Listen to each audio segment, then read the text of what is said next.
ਪੰਜਾਬ ਦੇ ਵਿੱਚ ਜਿਸ ਤਰੀਕੇ ਦੇ ਨਾਲ ਇੱਥੇ ਪੀਣ ਵਾਲਾ ਪਾਣੀ ਤੇ ਹੋਰ ਜਿਹੜੀਆਂ ਖਾਣ ਪੀਣ ਦੀਆਂ ਵਸਤਾਂ ਨੇ ਉਹ ਬੜੀ ਸਖਤ ਮਿਹਨਤ ਕਰਕੇ ਜ਼ਹਿਰੀਲੀਆਂ ਕੀਤੀਆਂ ਗਈਆਂ ਨੇ।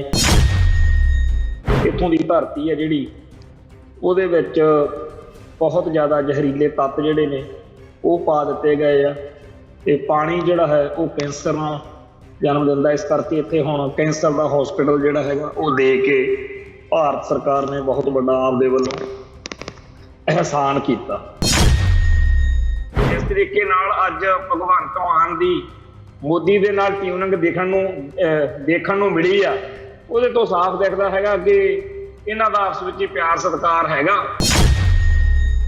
ਡਰਾਮੇਬਾਜ਼ੀਆਂ ਸ਼ੋਸ਼ੇਬਾਜ਼ੀਆਂ ਤਾਂ ਕੀਤੀਆਂ ਜਾ ਸਕਦੀਆਂ ਨੇ ਕਈ, ਜੇ ਸਾਨੂੰ ਮੋਦੀ ਸਰਕਾਰ ਤੰਗ ਕਰਦੀ ਆ, ਆਮ ਆਦਮੀ ਪਾਰਟੀ ਦੇ ਲੀਡਰ ਇਹ ਕਹਿ ਸਕਦੇ ਆ, ਪਰ ਸਾਰਿਆਂ ਨੂੰ ਪਤਾ ਹੀ ਹੈਗਾ ਕਿ ਆਪਸ ਵਿੱਚ ਹੀ ਸਾਰੇ ਘਿਓ ਖਿਚੜੀ ਹੈ। ਨਰਿੰਦਰ ਮੋਦੀ ਨੇ ਆਉਣਾ ਸੀਗਾ ਤੇ ਪਤਾ ਨਹੀਂ ਕਿਹਨੂੰ ਪੁਲਿਸ ਚੱਕ ਕੇ ਲੈ ਗਈ ਹੈ। ਸਟੇਟ ਨੇ ਜਾਂ ਸਿੱਖੀ ਦੇ ਦੁਸ਼ਮਣਾਂ ਨੇ ਵੀ ਕੁਝੀਆਂ ਚਾਲਾਂ ਜਿਹੜੀਆਂ ਨੇ ਉਹ ਚੱਲਣੀਆਂ ਸ਼ੁਰੂ ਕੀਤੀਆਂ ਹੋਈਆਂ ਨੇ। ਖਾਸ ਤੌਰ ਦੇ ਉੱਤੇ ਉਹਨਾਂ ਨੇ ਸਿੱਖ ਕੌਮ ਦੇ ਸਭ ਤੋਂ ਜਰਖੇਜ਼ ਹਿੱਸੇ ਦਲਿਤ ਭਾਈਚਾਰੇ ਨੂੰ ਨਿਸ਼ਾਨਾ ਬਣਾਇਆ ਹੋਇਆ। ਬਹੁਤ ਟੇਢੇ ਤਰੀਕੇ ਨਾਲ ਇਹੋ ਜਿਹੀਆਂ ਚਾਲਾਂ ਚੱਲੀਆਂ ਜਾ ਰਹੀਆਂ ਨੇ ਕਿ ਦਲਿਤ ਭਾਈਚਾਰੇ ਦਾ, ਦਲਿਤ ਸਿੱਖਾਂ ਦਾ ਸਿੱਖ ਕੌਮ ਨਾਲ ਵੈਰ ਪੈ ਜਾਵੇ। ਜਿਹੜਾ ਟਾਈਟਲਰ ਦੀ ਫੋਟੋ ਵਾਲੀ ਟੀ-ਸ਼ਰਟ ਪਾ ਕੇ ਗਿਆ ਸੀ, ਉਹਦਾ ਵੀ ਮੁੱਖ ਮਕਸਦ ਇਹੀ ਲੱਗਦਾ ਹੈ ਕਿ ਜੇ ਕੁੱਟ ਕਟਾਪਾ ਹੋਊਗਾ ਤਾਂ ਦੁਨੀਆ ਭਰ ਦੇ ਵਿੱਚ ਰੌਲਾ ਪਊਗਾ ਕਿ ਦਰਬਾਰ ਸਾਹਿਬ ਦੇ ਵਿੱਚ ਇੱਕ ਦਲਿਤ ਕੁੱਟਿਆ ਗਿਆ। ਇਹ ਜਿਹੜੀ ਵਿਉਂਤਬੰਦੀ ਆ, ਇਹਦੇ ਤਹਿਤ ਹੀ ਕੁਝ ਹੋਰ ਲੋਕ ਲੱਗੇ ਹੋਏ ਨੇ ਜਿਹੜੇ ਇਉਂ ਮਹਿਸੂਸ ਕਰਵਾ ਰਹੇ ਨੇ ਰੌਲਾ ਰੱਪਾ ਪਾ ਕੇ ਵੀ ਪੰਜਾਬ ਦੇ ਵਿੱਚ ਪਤਾ ਨਹੀਂ ਕਿੰਨੇ ਕੁ ਦਲਿਤ ਭਾਈਚਾਰੇ ਦੇ ਲੋਕਾਂ ਤੇ ਜ਼ੁਲਮ ਹੋ ਰਹੇ। ਇਹਦੀ ਕੀਤੇ ਤਾਂ ਸਿੱਖਾਂ 'ਚ ਜਾਂ ਪੰਜਾਬ ਦੇ ਵਿੱਚ ਇਹੋ ਜਿਹੀ ਗੱਲ ਕੋਈ ਹੋ ਨਹੀਂ ਸਕਦੀ ਕਿ ਕੋਈ ਜਾਤ ਪਾਤ ਦੇ ਆਧਾਰ ਤੇ ਕੋਈ ਵਿਤਕਰਾ, ਕੋਈ ਮਾੜਾ ਕੰਮ ਵਾਪਰ ਜਾਵੇ। ਪਰ ਜੇ ਕੋਈ ਬ੍ਰਾਹਮਣਵਾਦੀ ਸੋਚ ਵਾਲਾ ਇਹੋ ਜਿਹੀ ਕਰਤੂਤ ਕਾਰੀ ਬੈਠੇ ਤਾਂ ਇੱਥੇ ਇੱਕ ਗੱਲ ਕਮਾਲ ਦੀ ਹੁੰਦੀ ਆ ਕਿ ਸਮੁੱਚਾ ਸਿੱਖ ਭਾਈਚਾਰਾ ਉਸ ਦੁਸ਼ਟ ਦੇ ਖਿਲਾਫ ਖੜਾ ਹੁੰਦਾ। TV 84 ਉੱਤੇ ਪ੍ਰੋਗਰਾਮ ਖਬਰ ਦੀ ਖਬਰ ਦੇਖ ਰਹੇ ਸਾਰੇ ਦਰਸ਼ਕਾਂ ਨੂੰ ਮੈਂ ਸਰਬਜੀਤ ਸਿੰਘ ਘੁਮਾਣ ਫਤਿਹ ਅਰਜ਼ ਕਰਦਾ ਜੀ। ਵਾਹਿਗੁਰੂ ਜੀ ਕਾ ਖਾਲਸਾ, ਵਾਹਿਗੁਰੂ ਜੀ ਕੀ ਫਤਿਹ। ਭਾਰਤ ਦੇ ਪ੍ਰਧਾਨ ਮੰਤਰੀ ਨਰਿੰਦਰ ਮੋਦੀ ਅੱਜ ਪੰਜਾਬ ਆਏ ਹੋਏ ਨੇ। ਚੰਡੀਗੜ੍ਹ ਦੇ ਕੋਲ ਜਿਹੜਾ ਮੁੱਲਾਂਪੁਰ ਆ, ਉੱਥੇ ਕੈਂਸਰ ਹਸਪੀਟਲ ਦਾ ਅੱਜ ਉਦਘਾਟਨ ਹੋਇਆ। ਤੇ ਪੰਜਾਬ ਦੇ ਵਿੱਚ ਜਿਸ ਤਰੀਕੇ ਦੇ ਨਾਲ ਇੱਥੇ ਪੀਣ ਵਾਲਾ ਪਾਣੀ ਤੇ ਹੋਰ ਜਿਹੜੀਆਂ ਖਾਣ ਪੀਣ ਦੀਆਂ ਵਸਤਾਂ ਨੇ ਉਹ ਬੜੀ ਸਖਤ ਮਿਹਨਤ ਕਰਕੇ ਜ਼ਹਿਰੀਲੀਆਂ ਕੀਤੀਆਂ ਗਈਆਂ ਨੇ। ਇੱਥੋਂ ਦੀ ਧਰਤੀ ਹੈ ਜਿਹੜੀ ਉਹਦੇ ਵਿੱਚ ਬਹੁਤ ਜ਼ਿਆਦਾ ਜ਼ਹਿਰੀਲੇ ਤੱਤ ਜਿਹੜੇ ਨੇ ਉਹ ਪਾ ਦਿੱਤੇ ਗਏ ਆ ਤੇ ਪਾਣੀ ਜਿਹੜਾ ਹੈ ਉਹ ਕੈਂਸਰ ਨੂੰ ਜਨਮ ਦਿੰਦਾ। ਇਸ ਕਰਕੇ ਇੱਥੇ ਹੁਣ ਕੈਂਸਰ ਦਾ ਹਸਪੀਟਲ ਜਿਹੜਾ ਹੈਗਾ ਉਹ ਦੇ ਕੇ ਭਾਰਤ ਸਰਕਾਰ ਨੇ ਬਹੁਤ ਵੱਡਾ ਆਪਦੇ ਵੱਲੋਂ ਅਹਿਸਾਨ ਕੀਤਾ। ਪਹਿਲਾਂ ਪੰਜਾਬ ਦੇ ਲੋਕਾਂ ਨੂੰ ਕੈਂਸਰ ਦੀ ਸੌਗਾਤ ਦਿੱਤੀ, ਤੋਹਫਾ ਦਿੱਤਾ, ਤੇ ਜਦੋਂ ਲੋਕ ਕੈਂਸਰ ਨਾਲ ਮਰਨ ਲੱਗ ਪਏ, ਕੈਂਸਰ ਦੇ ਮਹਿੰਗੇ ਇਲਾਜ ਦੇ ਪੱਟੇ ਹੋਏ ਘਰਾਂ ਦੇ ਘਰ ਉੱਜੜਨ ਲੱਗ ਪਏ, ਜਦੋਂ ਰਾਜਸਥਾਨ ਨੂੰ ਜਾਣ ਵਾਲੀ ਰੇਲ ਦਾ ਨਾਂ ਹੀ ਕੈਂਸਰ ਟ੍ਰੇਨ ਪੈ ਗਿਆ, ਕੈਂਸਰ ਐਕਸਪ੍ਰੈਸ ਕਹਿੰਦੇ ਆ ਲੋਕ ਉਹਨੂੰ, ਤਾਂ ਉਸ ਮੌਕੇ ਹੁਣ ਫਿਰ ਭਾਰਤ ਸਰਕਾਰ ਨੇ ਲੋਕਾਂ ਦੀ ਮੰਗ ਦੇ ਉੱਤੇ ਇੱਥੇ ਇਹ ਜਿਹੜਾ ਹਸਪੀਟਲ ਆ ਉਹ ਬਣਾਤਾ। ਸੋ ਇਹ ਜਿਹੜਾ ਅੱਜ ਉੱਥੇ ਮੋਦੀ ਦਾ ਆਉਣਾ ਸੀਗਾ ਤੇ ਜਿਸ ਤਰੀਕੇ ਦੇ ਨਾਲ ਜਿਹੜੀ ਭਗਵੰਤ ਮਾਨ ਵਾਲੀ ਸਰਕਾਰ ਆ ਉਹਨੇ ਵੈਲਕਮ ਕੀਤਾ, ਜੀ ਆਇਆਂ ਕੀਤਾ, ਇਹਨੂੰ ਦੇਖ ਕੇ ਉਹ ਟਾਈਮ ਚੇਤੇ ਆਉਂਦਾ ਜਦੋਂ ਵੋਟਾਂ ਤੋਂ ਪਹਿਲਾਂ ਜਨਵਰੀ ਮਹੀਨੇ 'ਚ ਨਰਿੰਦਰ ਮੋਦੀ ਜਿਹੜਾ ਉਹ ਮੀਂਹ ਪੈਂਦਾ ਸੀ ਉਸ ਦਿਨ ਬਹੁਤ ਇੱਥੇ ਆਇਆ ਤੇ ਥਾਂ ਥਾਂ ਤੇ ਲੋਕਾਂ ਨੇ ਜਿਹੜਾ ਸੀਗਾ ਆਪਦੇ ਪੱਧਰ ਦੇ ਉੱਤੇ ਹੀ ਬਾਈਕਾਟ ਕੀਤਾ ਹੋਇਆ ਸੀਗਾ। ਰੈਲੀ ਜਿਹੜੀ ਸੀਗੀ ਉਹ ਫੇਲ ਹੋ ਗਈ। ਮਸਾਂ 20-25 ਕੁ ਬੰਦੇ ਉੱਥੇ ਪਹੁੰਚੇ ਸੀਗੇ ਤੇ ਜਦੋਂ ਇਹਨਾਂ ਨੇ 15-20 ਹਜ਼ਾਰ ਕੁਰਸੀ ਰੱਖੀ ਹੋਈ ਸੀਗੀ ਤੇ ਜਦੋਂ ਪਤਾ ਲੱਗਿਆ ਵੀ ਕੋਈ ਸੁਣਨ ਨੂੰ ਤਾਂ ਆਇਆ ਨੀਗਾ ਤੇ ਫਿਰ ਮੀਂਹ ਪੈਂਦੇ 'ਚ ਕੋਈ ਨਾ ਕੋਈ ਪੱਜ, ਕੋਈ ਬਹਾਨਾ ਬਣਾ ਕੇ ਇੱਥੋਂ ਵਾਪਸ ਮੁੜ ਗਿਆ ਸੀਗਾ ਤੇ ਬਠਿੰਡੇ ਆਪਦੇ ਹੈਲੀਕਾਪਟਰ 'ਚ ਬੈਠਣ ਮੌਕੇ ਇੱਕ ਬੜਾ ਸਨਸਨੀਖੇਜ਼ ਜਿਹਾ ਬਿਆਨ ਦਾਗਤਾ कि आपदे मुख मंत्री नूं कह दिओ, उदों कांग्रेस दा चरणजीत सिंह चन्नी मुख मंत्री सीगा, कहंदा मुख मंत्री नूं कह दिओ कि मैं सुखी शांति आपदी जान बचा के मुड़ चलिया। बड़ा रौला पिया भी जिन्हां ने इह प्रधान मंत्री दी रैली असफल करवाई आ, जिन्हां ने सुरੱਖਿਆ ਦੇ ਵਿੱਚ गड़बड़ करवाई आ, उन्हां ते कार्रवाई होनी आ। बहुत कुछ होया, बड़ी ड्रामेबाजी, बड़ी शोशेबाजी हुई, बड़ियां टीमां टूमां बनाउण दे ऐलान होए, पर असली गल तां सब नूं पता ही सीगी कि मोदी जिहड़ा है ਉਹ ਜਦੋਂ ਦੇਖਿਆ कि लोग ਤਾਂ ਉੱਥੇ ਆਏ ਨਹੀਂ, ਇੱਕ ਜਿਨ੍ਹਾਂ ਨੇ ਆਉਣਾ ਵੀ ਸੀ, ਜਿਹੜੇ ਬੀਜੇਪੀ ਨਾਲ ਸੰਬੰਧਿਤ ਜਾਂ ਆਰਐਸਐਸ ਨਾਲ ਸੰਬੰਧਿਤ ਲੋਕ ਸੀਗੇ, ਜਿਹੜੇ ਆ ਹੀ ਸਕਦੇ ਸੀ ਉਹ ਵੀ ਨਹੀਂ ਪਹੁੰਚ ਸਕਦੇ ਸੀ ਕਿਉਂਕਿ ਮੀਂਹ ਬੜਾ ਪੈਂਦਾ ਸੀਗਾ। तो ਉਸ ਮਾਹੌਲ ਦੇ ਵਿੱਚ ਆਪਦੀ ਜਿਹੜੀ ਆ ਸ਼ਰਮਿੰਦਗੀ ਨੂੰ ਲੁਕਾਉਣ ਦੇ ਲਈ ਇਹਨਾਂ ਨੇ ਕਹਿਤਾ ਵੀ ਸੁਰੱਖਿਆ 'ਚ ਚੂਕ ਹੋ ਗਈ ਜੀ, ਫਲਾਨਾ ਹੋ ਗਿਆ, ਜੇ ਹੋ ਗਿਆ ਉਹ ਹੋ ਗਿਆ। ਖੈਰ ਉਦੋਂ ਸਾਡੇ ਭਾਈਚਾਰੇ ਦੇ ਬਹੁਤ ਸਾਰੇ ਲੋਕਾਂ ਨੂੰ ਇੱਕ ਬੁਖਾਰ ਹੋਰ ਬੜਾ ਚੜਿਆ ਹੋਇਆ ਸੀ ਬਈ ਜੀ ਬਸ ਹੁਣ ਤਾਂ ਕੰਮ ਨੇੜੇ ਹੀ ਆ, ਕਿਉਂਕਿ ਕਿਸਾਨ ਸੰਘਰਸ਼ ਦੇ ਵਿੱਚ ਮੋਦੀ ਜਿਹੜਾ ਹੈ ਉਹ ਝੁਕ ਚੁੱਕਿਆ ਵਾ ਤੇ ਹੁਣ ਸਿੱਖਾਂ ਦੀਆਂ, ਪੰਜਾਬ ਦੀਆਂ ਬਾਕੀ ਮੰਗਾਂ, ਖਾਸ ਤੌਰ ਤੇ ਜੇਲ੍ਹਾਂ 'ਚ ਨਜ਼ਰਬੰਦ ਸਿੰਘਾਂ ਦੀ ਰਿਹਾਈ ਦਾ ਐਲਾਨ ਕਰਨ ਆ ਰਿਹਾ। ਤੇ ਉਸ ਮੌਕੇ ਬਹੁਤ ਸਾਡੇ ਭਾਈਚਾਰੇ ਦੇ ਅੰਦਰ ਇਸ ਗੱਲ ਤੇ ਆਪਸ ਵਿੱਚ ਹੀ ਕਲੇਸ਼ ਵਧਿਆ, ਮਾੜਾ ਚੰਗਾ ਬੋਲਿਆ ਗਿਆ ਕਿ ਜਿਹੜਾ ਹੈਗਾ ਜੇ ਉਹ ਮੋਦੀ ਇੱਥੇ ਆਉਂਦਾ ਤਾਂ ਆਪਣਾ ਭਲਾ ਹੀ ਕਰਕੇ ਜਾਂਦਾ, ਉਹਨੂੰ ਰੋਕਣਾ ਨਹੀਂ ਸੀ ਚਾਹੀਦਾ, ਉਹਨੂੰ ਗਲਤ ਕਰ ਦਿੱਤਾ। ਸੋ ਇਹ ਸਾਰਾ ਜਿਹੜਾ ਹਿਸਾਬ ਕਿਤਾਬ ਜਿਹਾ ਸੀਗਾ ਸਾਡਾ ਉਦੋਂ ਵੀ ਸਪਸ਼ਟ ਸੀਗਾ। ਕੱਲ ਵੀ ਜਿਹੜਾ ਭਾਈ ਬਲਜੀਤ ਸਿੰਘ ਖਾਲਸਾ ਨੇ ਇੱਕ ਚੰਡੀਗੜ੍ਹ ਦੇ ਵਿੱਚ, ਜਿਨ੍ਹਾਂ ਨੇ ਚੰਡੀਗੜ੍ਹ ਦੇ ਵਿੱਚ ਪੰਜਾਬੀ ਲਾਗੂ ਕਰਵਾਉਣ ਦੇ ਲਈ ਬਹੁਤ ਵੱਡਾ ਉਪਰਾਲਾ ਕੀਤਾ, ਹੋਰ ਵੀ ਜਿਹੜੀਆਂ ਸਰਗਰਮੀਆਂ ਸਿੱਖ ਕੌਮ ਨਾਲ ਸੰਬੰਧਿਤ ਹੁੰਦੀਆਂ, ਪੰਜਾਬ ਦੇ ਹਿੱਤ ਵਿੱਚ ਹੁੰਦੀਆਂ, ਪੰਜਾਬੀ ਬੋਲੀ ਦੇ ਹਿੱਤ ਵਿੱਚ ਹੁੰਦੀਆਂ, ਪੰਥਕ ਸਰਗਰਮੀਆਂ ਉਹਦੇ 'ਚ ਉਹ ਮੋਢੀ ਰਹਿੰਦੇ ਆ, ਉਹਨਾਂ ਨੂੰ ਕੱਲ ਸਵੇਰਿਓਂ ਪੁਲਿਸ ਪਾਰਟੀ ਚੱਕ ਕੇ ਲੈ ਗਈ ਸੀਗੀ ਕਿ ਮੋਦੀ ਨੇ ਆਉਣਾ ਜੀ, ਤੁਹਾਡੇ ਵੱਲੋਂ ਕੋਈ ਖਤਰਾ ਵੀ ਤੁਸੀਂ ਉੱਥੇ ਜੇਲ੍ਹਾਂ 'ਚ ਨਜ਼ਰਬੰਦ ਸਿੰਘਾਂ ਦਾ ਮਾਮਲਾ ਹੀ ਨਾ ਉਛਾਲ ਦੇਵੋ। ਤੇ ਹੋਰ ਵੀ ਮਾਨ ਦਲ ਨਾਲ ਸੰਬੰਧਿਤ ਜਾਂ ਜਿਹੜੀ ਭਾਈ ਜਗਤਾਰ ਸਿੰਘ ਹਵਾਰੇ ਵਾਲੀ ਕਮੇਟੀ ਬਣਾਈ ਹੋਈ ਆ, ਅਕਾਲ ਜੋਤ ਜਥੇਬੰਦੀ ਆ, ਹੋਰ ਸ਼੍ਰੋਮਣੀ ਕਮੇਟੀ ਦੇ ਨਾਲ ਸੰਬੰਧਿਤ ਜਿਹੜਾ ਨਿਰਮਲ ਸਿੰਘ ਜੌਲਾ ਮੈਂਬਰ ਲਾਲੜੂ ਤੋਂ, ਇਹ ਬਹੁਤ ਵੱਡੇ ਪੱਧਰ ਦੇ ਉੱਤੇ ਪੁਲਿਸੀਆਂ ਨੇ ਉਹਨਾਂ ਸਿੱਖਾਂ ਨੂੰ ਜਿਨ੍ਹਾਂ ਤੋਂ ਇਹਨਾਂ ਨੂੰ ਲੱਗਦਾ ਕਿ ਇਹ ਪੰਥ ਦਾ ਦਰਦ ਰੱਖਦੇ ਆ ਤੇ ਉੱਥੇ ਮੋਦੀ ਦੀ ਰੈਲੀ ਦੇ ਵਿੱਚ ਆ ਕੇ ਕੋਈ ਗੜਬੜ ਨਾ ਕਰ ਦੇਣ, ਇਹਨਾਂ ਦੇ ਹਿਸਾਬ ਨਾਲ ਉਹਨਾਂ ਨੂੰ ਫੜਿਆ ਹੋਇਆ। ਤੇ ਕਈਆਂ ਦਾ ਹੁਣ ਪਤਾ ਲੱਗ ਰਿਹਾ ਵੀ ਉਹਨਾਂ ਨੂੰ ਥਾਣੇ ਬਿਠਾਇਆ ਹੋਇਆ ਵਾ ਜੀ। ਤੇ ਇਸ ਵੇਲੇ ਜਦੋਂ ਕਿ ਅਸੀਂ ਪ੍ਰੋਗਰਾਮ ਜਿਹੜਾ ਰਿਕਾਰਡ ਕਰ ਰਹੇ ਹਾਂ, ਉਸ ਮੌਕੇ ਮੋਦੀ ਜਾ ਚੁੱਕਿਆ ਤੇ ਹੁਣ ਅੱਡ-ਅੱਡ ਥਾਣਿਆਂ ਦੇ ਵਿੱਚ ਜਿਹੜੇ ਫੜੇ ਹੋਏ ਸਾਡੇ ਭਰਾ ਸੀਗੇ ਉਹ ਘਰਾਂ ਨੂੰ ਜਾ ਰਹੇ ਹੋਣੇ ਆ। ਸੋ ਜਿਹੜਾ ਇਹ ਸੋਚਣਾ ਕਿ ਜੀ ਮੋਦੀ ਆ ਰਿਹਾ ਸੀਗਾ ਤੇ ਆਪਣੇ ਬੰਦੇ ਛੱਡ ਦੇਣੇ ਸੀਗੇ, ਉਹਦੇ ਬਾਰੇ ਬੜੀ ਸਪਸ਼ਟ ਜੀ ਗੱਲ ਹੈ ਵੀ ਉਹਨਾਂ ਨੂੰ ਤਾਂ ਸਿੱਖਾਂ ਤੋਂ ਡਰ ਹੀ ਬੜਾ ਨਹੀਂ। ਜੇਕਰ ਮਨ ਵਿੱਚ ਇਹ ਗੱਲ ਹੋਵੇ ਕਿ ਆਪਾਂ ਬੰਦੇ ਤਾਂ ਉਹਨਾਂ ਦੇ ਛੱਡ ਹੀ ਦੇਣੇ ਆ ਤੇ ਆਪਾਂ ਨੂੰ ਕਾਹਦਾ ਡਰ ਵਾ, ਫਿਰ ਥੋੜੀ ਇਸ ਤਰ੍ਹਾਂ ਗ੍ਰਿਫਤਾਰੀਆਂ ਕਰਦੇ ਫਿਰਨ। ਜਦੋਂ ਕਿਸੇ ਬੰਦੇ ਦੇ ਦਿਲ ਵਿੱਚ ਧੜਕ ਹੀ ਨਾ ਹੋਵੇ, ਫਿਰ ਬੰਦਾ ਬੇਧੜਕ ਹੋ ਕੇ ਗੱਲ ਕਰਦਾ, ਅਗਲਾ ਕਹਿੰਦਾ ਸਾਨੂੰ ਕਾਹਦੀ ਪਰਵਾਹ। ਪਰ ਹੁਣ ਜਿਸ ਤਰੀਕੇ ਦੇ ਨਾਲ ਪੰਜਾਬ ਦੇ ਵਿੱਚ ਸਿੱਖਾਂ ਨੂੰ ਫੜਿਆ ਗਿਆ, ਅੰਦਰ ਦਿੱਤਾ ਗਿਆ, ਉਹ ਤੋਂ ਸਾਫ਼ ਆ ਕਿ ਮੋਦੀ ਸਰਕਾਰ ਦੀ ਕੋਈ ਇਹੋ ਜਿਹੀ ਨੀਤ ਨਹੀਂ ਹੈ ਕਿ ਸਿੱਖਾਂ ਦੀਆਂ ਰਿਹਾਈਆਂ ਕਰਨੀਆਂ ਨੇ ਜਾਂ ਕੋਈ ਇਹਨਾਂ ਦਾ ਮਸਲਾ ਹੱਲ ਕਰਨਾ।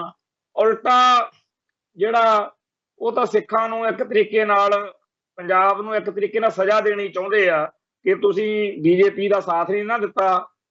ਤੇ ਜਿਹੜਾ ਬਾਦਲ ਦਲ ਸੀਗਾ ਉਹਦੇ ਨਾਲ ਸੰਬੰਧ ਟੁੱਟਣ ਤੋਂ ਬਾਅਦ ਤਾਂ ਬੀਜੇਪੀ ਦੇ ਸਮੀਕਰਨ ਜਿਹੜੇ ਨੇ ਹੋਰ ਵੀ ਜ਼ਿਆਦਾ ਵਿਗੜੇ ਹੋਏ ਨੇ।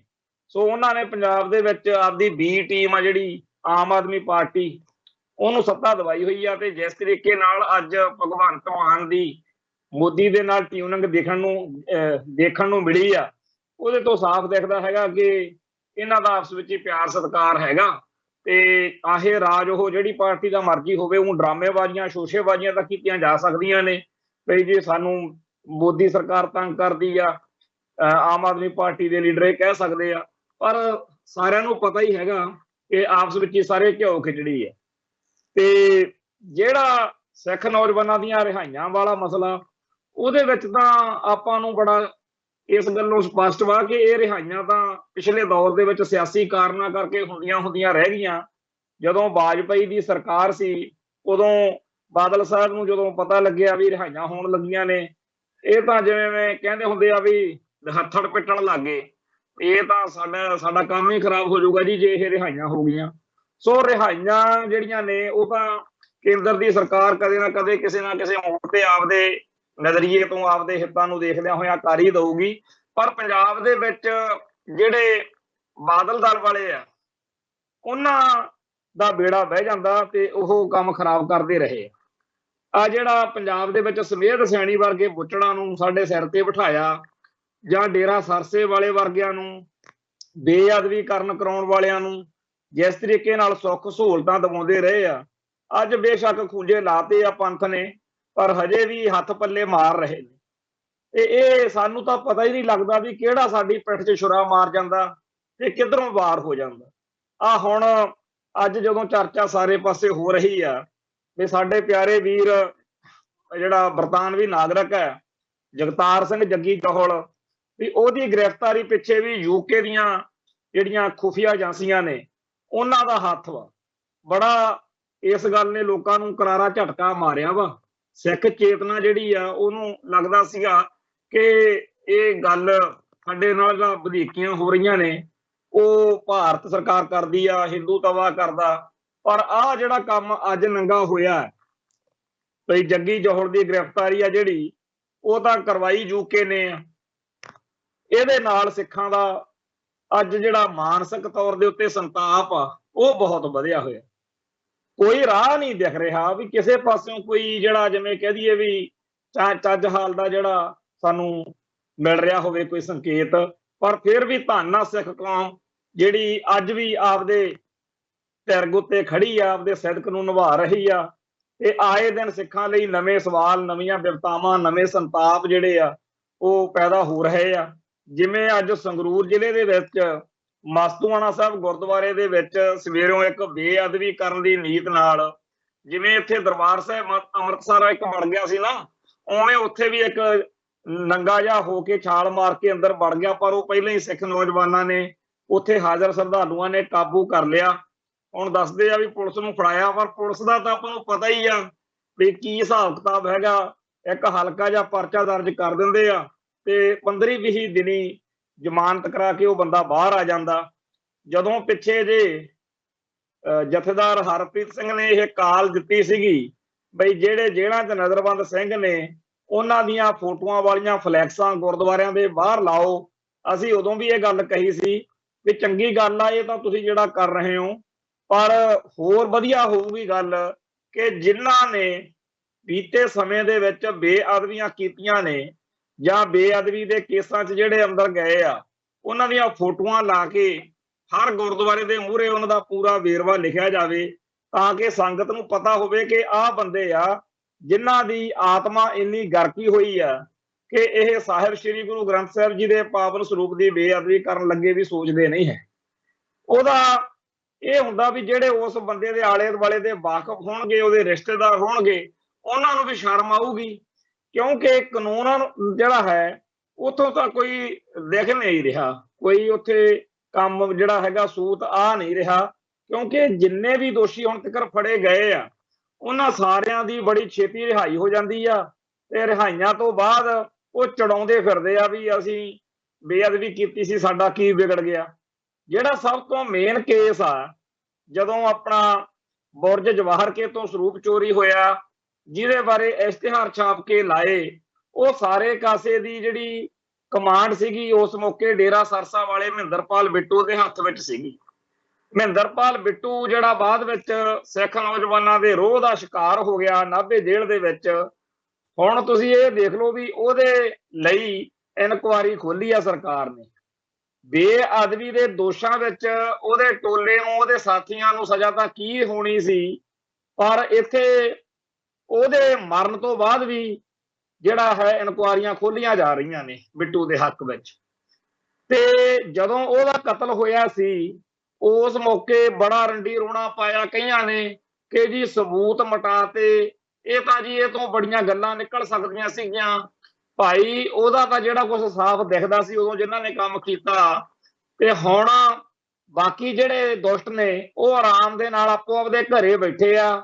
ਉਹਨਾਂ ਨੂੰ ਸਰਕਾਰ ਨੇ ਜੈਡ ਸਿਕਿਉਰਟੀਆਂ ਦਿੱਤੀਆਂ ਹੋਈਆਂ ਨੇ, ਉਹਨਾਂ ਨੂੰ ਕੋਈ ਸ਼ਰਮ ਹਿਆ ਨਹੀਂ ਹੈ, ਔਰ ਉਹ ਤਾਂ ਉਲਟਾ ਸਿੱਖਾਂ ਨੂੰ ਚੜਾਉਂਦੇ ਆ ਕਿ ਅਸੀਂ ਬੇਅਦਬੀਆਂ ਕੀਤੀਆਂ ਸੀ ਤੇ ਅਸੀਂ ਆਹ ਬੈਠੇ ਆ, ਸਾਡਾ ਕਿਸੇ ਨੇ ਕੀ ਵਿਗਾੜ ਲਿਆ। ਸੋ ਜਿਸ ਮੁਲਕ ਦੇ ਵਿੱਚ ਸਿੱਖਾਂ ਦੇ ਇਸ਼ਟ ਦੇ ਬਾਰੇ ਇਸ ਤਰੀਕੇ ਦੇ ਕੰਮ ਹੋ ਰਹੇ ਹੋਣ ਤੇ ਉੱਥੇ ਕੀ ਆਸ ਕੀਤੀ ਜਾ ਸਕਦੀ ਆ, ਜਿੱਥੇ ਗੁਰੂ ਗ੍ਰੰਥ ਸਾਹਿਬ ਦੀ ਬੇਅਦਬੀ ਕਰਨ ਵਾਲਿਆਂ ਨੂੰ ਸਰਕਾਰੀ ਸਰਪ੍ਰਸਤੀ ਮਿਲੇ, ਜੈਡ ਸਿਕਿਉਰਟੀਆਂ ਮਿਲਣ, ਉੱਥੇ ਉਸ ਮੁਲਕ ਦੇ ਵਿੱਚ ਕਿਵੇਂ ਕਹਿ ਸਕਦੇ ਆ ਕਿ ਇੱਥੇ ਸਭ ਅੱਛਾ ਹੈ। ਇੱਥੇ ਪੰਜਾਬ ਦੇ ਵਿੱਚ ਇਹਨਾਂ ਦਿਨਾਂ ਦੇ ਵਿੱਚ ਇੱਕ ਹੋਰ ਬੜਾ ਅਜੀਬ ਜਿਹਾ ਫਨੋਮਨਾ ਚੱਲਿਆ ਹੋਇਆ ਹੈ ਕਿ ਇੱਕਦਮ ਖਬਰ ਆਉਂਦੀ ਆ ਕਿ ਜੀ ਫਲਾਨਾ ਲੱਭਦਾ ਨਹੀਂ। ਪਿਛਲੇ 5 ਦਿਨ ਦੇ ਵਿੱਚ ਘੱਟੋ ਘੱਟ 7-8 ਇਹੋ ਜਿਹੀਆਂ ਖਬਰਾਂ ਆ ਚੁੱਕੀਆਂ ਨੇ। ਚੰਗੇ ਭਲੇ ਹੱਸਦੇ ਵਸਦੇ ਜਿਹੜੇ ਨੌਜਵਾਨ ਨੇ ਉਹ ਇੱਕਦਮ ਗਾਇਬ ਹੋ ਜਾਂਦੇ ਆ। ਸੋ ਇਹ ਘਟਨਾਕ੍ਰਮ ਕੀ ਵਾਪਰ ਰਿਹਾ, ਕੀ ਇਹਦੇ ਪਿੱਛੇ ਚੱਲ ਰਿਹਾ, ਇਹ ਤਾਂ ਵਾਹਿਗੁਰੂ ਜਾਣੇ। ਪਰ ਜਦੋਂ ਲੁਧਿਆਣੇ ਦੇ ਵਿੱਚ ਇੱਕ ਭਤੀਜੇ ਨੂੰ ਉਹਦੇ ਸਕੇ ਤਾਏ ਨੇ, ਉਹ ਮਾਸੜ ਵੀ ਸੀ ਉਹਨੇ ਜਦੋਂ ਨਹਿਰ ਦੇ ਵਿੱਚ ਧੱਕਾ ਦੇ ਕੇ ਉਹਨੂੰ ਕਤਲ ਕਰ ਦਿੱਤਾ, ਉਸ ਗੱਲ ਨੇ ਆਮ ਲੋਕਾਂ ਦੇ ਮਨਾਂ ਦੇ ਵਿੱਚ ਬਹੁਤ ਦਰਦ ਜਿਹੜਾ ਸੀਗਾ ਉਹ ਪੈਦਾ ਕੀਤਾ। ਔਰ ਜਿਹੜਾ ਕਲਯੁਗ ਦਾ ਪਹਿਰਾ ਜਿਹਨੂੰ ਕਹਿੰਦੇ ਆ, ਉਹਦੀਆਂ ਗੱਲਾਂ ਹੋਈਆਂ ਕਿ ਕਿਵੇਂ ਇੱਕ ਉਹ ਵਿਚਾਰਾ ਤਾਇਆ ਜੀ ਕਰਦਾ ਹੋਣਾ ਤੇ ਕਿਵੇਂ ਇਸ ਦੁਸ਼ਟ ਨੇ ਉਹਦਾ ਕਤਲ ਕਰ ਦਿੱਤਾ। ਸੋ ਇਹ ਜਿਹੜਾ ਮਾਹੌਲ ਆ, ਇਹਦੇ ਵਿੱਚ ਦੂਰ ਦਰੇਡੇ ਬੈਠੇ ਸਾਰੇ ਜਿਹੜੇ ਲੋਕ ਨੇ ਉਹ ਆਪਦੇ ਵਾਰਸਾਂ ਨੂੰ ਪੰਜਾਬ ਦੇ ਵਿੱਚ ਫੋਨ ਕਰਕੇ ਇਸ ਗੱਲ ਦੀ ਚੇਤਾਵਨੀਆਂ ਦੇਣ ਲੱਗੇ ਪਏ ਨੇ ਕਿ ਭਾਈ ਖਿਆਲ ਰੱਖਿਆ ਕਰੋ। ਪਰ ਜਿਹੜਾ ਇਸ ਤਰੀਕੇ ਦਾ ਖਿਆਲ ਆ ਉਹ ਕਿੰਨਾ ਕੁ ਰੱਖਿਆ ਜਾ ਸਕਦਾ, ਜਿਵੇਂ ਕਿ ਆਪਾਂ ਪਹਿਲਾਂ ਗੱਲ ਕੀਤੀ ਆ ਕਿ ਨਰਿੰਦਰ ਮੋਦੀ ਨੇ ਆਉਣਾ ਸੀਗਾ ਤੇ ਪਤਾ ਨਹੀਂ ਕਿਹਨੂੰ ਪੁਲਿਸ ਚੱਕ ਕੇ ਲੈ ਗਈ ਹੈ। ਉਹ ਜਿਹੜਾ ਇਹ ਸਿੱਖਾਂ ਨੂੰ ਤੇ ਸਿੱਖੀ ਨੂੰ ਟਾਰਗੇਟ ਕਰਨ ਵਾਲਾ ਮਾਹੌਲ ਚੱਲ ਰਿਹਾ, ਇਹਦੇ ਵਿੱਚ ਪਟਿਆਲੇ ਯੂਨੀਵਰਸਿਟੀ ਦਾ ਇੱਕ ਮਸਲਾ ਉੱਭਰਿਆ, ਜਿੱਥੇ ਸਾਹਿਬ ਸ੍ਰੀ ਗੁਰੂ ਗ੍ਰੰਥ ਸਾਹਿਬ ਜੀ ਦੇ ਪਾਵਨ ਸਰੂਪਾਂ ਦੀਆਂ ਜਿਹੜੀਆਂ ਪੋਥੀਆਂ ਨੇ ਜਾਂ ਹੋਰ ਗੁਰਬਾਣੀ ਨਾਲ ਸੰਬੰਧਿਤ ਜਿਹੜੀਆਂ ਚੀਜ਼ਾਂ ਨੇ, ਕਿਤਾਬਾਂ ਨੇ ਜਾਂ ਹੋਰ ਸਾਹਿਤ ਲਿਟਰੇਚਰ ਆ ਸਾਡਾ, ਉਹਦੀ ਬੇਅਦਬੀ ਦਾ ਮਸਲਾ ਬਣਿਆ ਸੀ ਉੱਥੇ। ਤੇ ਉਹਦੇ ਤੋਂ ਬਿਨਾਂ ਬਹੁਤ ਸਾਰੀਆਂ ਜਿਹੜੀਆਂ ਨੇ ਹੋਰ ਬੇਨਜ਼ਮੀਆਂ ਕਰਕੇ ਕਾਮਰੇਡ ਪੱਖੀ ਲੋਕਾਂ ਦੀ ਭਰਤੀ ਕਰਨ ਦਾ ਮੁੱਦਾ ਤੇ ਗੁਰਬਾਣੀ ਦੀ ਜਾਂ ਸਿੱਖ ਇਤਿਹਾਸ ਦੀ ਗਲਤ ਪੇਸ਼ਕਾਰੀ ਦਾ ਮੁੱਦਾ। ਸਰਦਾਰ ਕਪੂਰ ਸਿੰਘ ਕਹਿੰਦੇ ਹੁੰਦੇ ਸੀਗੇ ਵੀ ਯੂਨੀਵਰਸਿਟੀਆਂ ਜਿਹੜੀਆਂ ਨੇ, ਜਿਹੜੇ ਸਾਡੇ ਆ ਵਿਦਿਆਲੇ ਆ ਨਾ, ਉੱਚ ਵਿਦਿਆਲੇ, ਵੀ ਅਸਲ ਵਿੱਚ ਤਾਂ ਇਹ ਸਿੱਖਾਂ ਨੂੰ ਜਾਂ ਸਿੱਖ ਇਤਿਹਾਸ ਨੂੰ ਤਰੋੜ ਮਰੋੜ ਕੇ ਚਲਾਉਣ ਵਾਲਾ ਕੰਮ, ਉਹ ਸਾਰਾ ਕੁਝ ਵਾਪਰ ਰਿਹਾ ਤੇ ਜਿਹੜੇ ਉਹਦਾ ਵਿਰੋਧ ਕਰਦੇ ਆ ਉਹਨਾਂ ਨੂੰ ਵੀ ਤੰਗ ਪਰੇਸ਼ਾਨ ਕੀਤਾ ਜਾ ਰਿਹਾ। ਸਾਡੇ ਸਿੱਖ ਨੌਜਵਾਨ ਜਿਹੜੇ ਇਹਨਾਂ ਅਦਾਰਿਆਂ 'ਚ ਪੜ੍ਹਦੇ ਆ, ਜਿਹੜੇ ਸਹੀ ਤੇ ਸੱਚੀ ਗੱਲ ਭਾਲਦੇ ਆ ਕਿ ਇਹ ਜਿਹੜਾ ਗਲਤ ਪ੍ਰਚਲਨ ਹੋ ਰਿਹਾ ਭਾਈ ਉਹਨੂੰ ਰੋਕਿਆ ਜਾਵੇ, ਉਹਨਾਂ ਨੂੰ ਯੂਨੀਵਰਸਿਟੀਆਂ ਵਾਲੇ ਤੰਗ ਪਰੇਸ਼ਾਨ ਕਰ ਰਹੇ ਨੇ। ਨੌਜਵਾਨ ਆ ਉੱਥੇ ਯਾਦਵਿੰਦਰ ਸਿੰਘ ਯਾਦੂ, ਜਿਹੜਾ ਕਿ ਗੁਰੂ ਗ੍ਰੰਥ ਸਾਹਿਬ ਅਧਿਐਨ ਵਿਭਾਗ ਪੰਜਾਬੀ ਯੂਨੀਵਰਸਿਟੀ ਪਟਿਆਲੇ ਦੇ ਵਿੱਚ MPhil ਕਰ ਰਿਹਾ। ਉਹਨੇ ਕਿਉਂਕਿ ਇਹ ਬੇਅਦਬੀ ਵਾਲਾ ਮੁੱਦਾ, ਇਹਦੇ ਉੱਤੇ ਨਿਸ਼ਠਾ ਨਾਲ ਕੰਮ ਕੀਤਾ, ਜਿਹੜਾ ਉੱਥੇ ਯੂਨੀਵਰਸਿਟੀ ਦੇ ਵਿੱਚ ਸਿੱਖ ਲਿਟਰੇਚਰ ਦੀ ਬੇਅਦਬੀ ਹੋਈ ਆ, ਤਾਂ ਉਸ ਚੀਜ਼ ਦੇ ਖਿਲਾਫ ਹੁਣ ਆਵਾਜ਼ ਉਠਾਉਣ ਦੀ ਸਜ਼ਾ ਉਹਨੂੰ ਦਿੱਤੀ ਜਾ ਰਹੀ ਆ ਤੇ ਲੋਕਾਂ ਦੇ ਵਿੱਚ ਇਸ ਗੱਲ ਦਾ ਬੜਾ ਭਾਰੀ ਰੋਸ ਜਿਹੜਾ ਹੈਗਾ ਯੂਨੀਵਰਸਿਟੀ ਪ੍ਰਸ਼ਾਸਨ ਦੇ ਖਿਲਾਫ ਜਿਹੜਾ ਹੈ ਉਹ ਵੱਧ ਰਿਹਾ। ਤੇ ਜਿੱਥੋਂ ਤੱਕ ਅੱਜ ਦੇ ਮਾਹੌਲ ਦੇ ਵਿੱਚ ਆਪਾਂ ਜੇ ਚਰਚਾ ਕਰੀਏ ਤਾਂ ਬਹੁਤ ਸਾਰੀਆਂ ਇਹੋ ਜਿਹੀਆਂ ਸ਼ਖਸੀਅਤਾਂ ਸਾਡੇ ਸਾਹਮਣੇ ਆ ਜਿਨ੍ਹਾਂ ਨੇ ਆਪਦਾ ਜੀਵਨ ਸਿੱਖੀ ਨੂੰ ਸਮਰਪਿਤ ਕੀਤਾ ਹੋਇਆ ਤੇ ਉਹ ਕੋਈ ਕਸਰ ਨਹੀਂ ਛੱਡ ਰਹੇ ਕਿ ਇਹੋ ਜਿਹੇ ਭਿਆਨਕ ਤੇ ਮਾੜੇ ਹਾਲਾਤ ਦੇ ਵਿੱਚ ਵੀ ਸਿੱਖੀ ਦੀ ਜਿਹੜੀ ਚੜ੍ਹਦੀ ਕਲਾ ਉਹ ਰਹਿ ਸਕੇ। ਪਰ ਦੂਜੇ ਪਾਸੇ ਸਟੇਟ ਨੇ ਜਾਂ ਸਿੱਖੀ ਦੇ ਦੁਸ਼ਮਣਾਂ ਨੇ ਵੀ ਕੁਝੀਆਂ ਚਾਲਾਂ ਜਿਹੜੀਆਂ ਨੇ ਉਹ ਚੱਲਣੀਆਂ ਸ਼ੁਰੂ ਕੀਤੀਆਂ ਹੋਈਆਂ ਨੇ। ਖਾਸ ਤੌਰ ਦੇ ਉੱਤੇ ਉਹਨਾਂ ਨੇ ਸਿੱਖ ਕੌਮ ਦੇ ਸਭ ਤੋਂ ਜਰਖੇਜ਼ ਹਿੱਸੇ ਦਲਿਤ ਭਾਈਚਾਰੇ ਨੂੰ ਨਿਸ਼ਾਨਾ ਬਣਾਇਆ ਹੋਇਆ। ਆਪਾਂ ਨੂੰ ਪਤਾ ਹੈ ਕਿ ਬਹੁਤ ਵੱਡਾ ਹਿੱਸਾ ਜਿਹੜਾ ਹੈ ਸਿੱਖ ਭਾਈਚਾਰੇ ਦਾ ਇਹਨਾਂ ਦਲਿਤ ਵੀਰਾਂ ਦੇ ਵਿੱਚੋਂ ਈਸਾਈ ਬਣਦਾ ਜਾ ਰਿਹਾ। ਉਹਦੇ ਵੱਖਰੇ ਕਾਰਨ ਨੇ।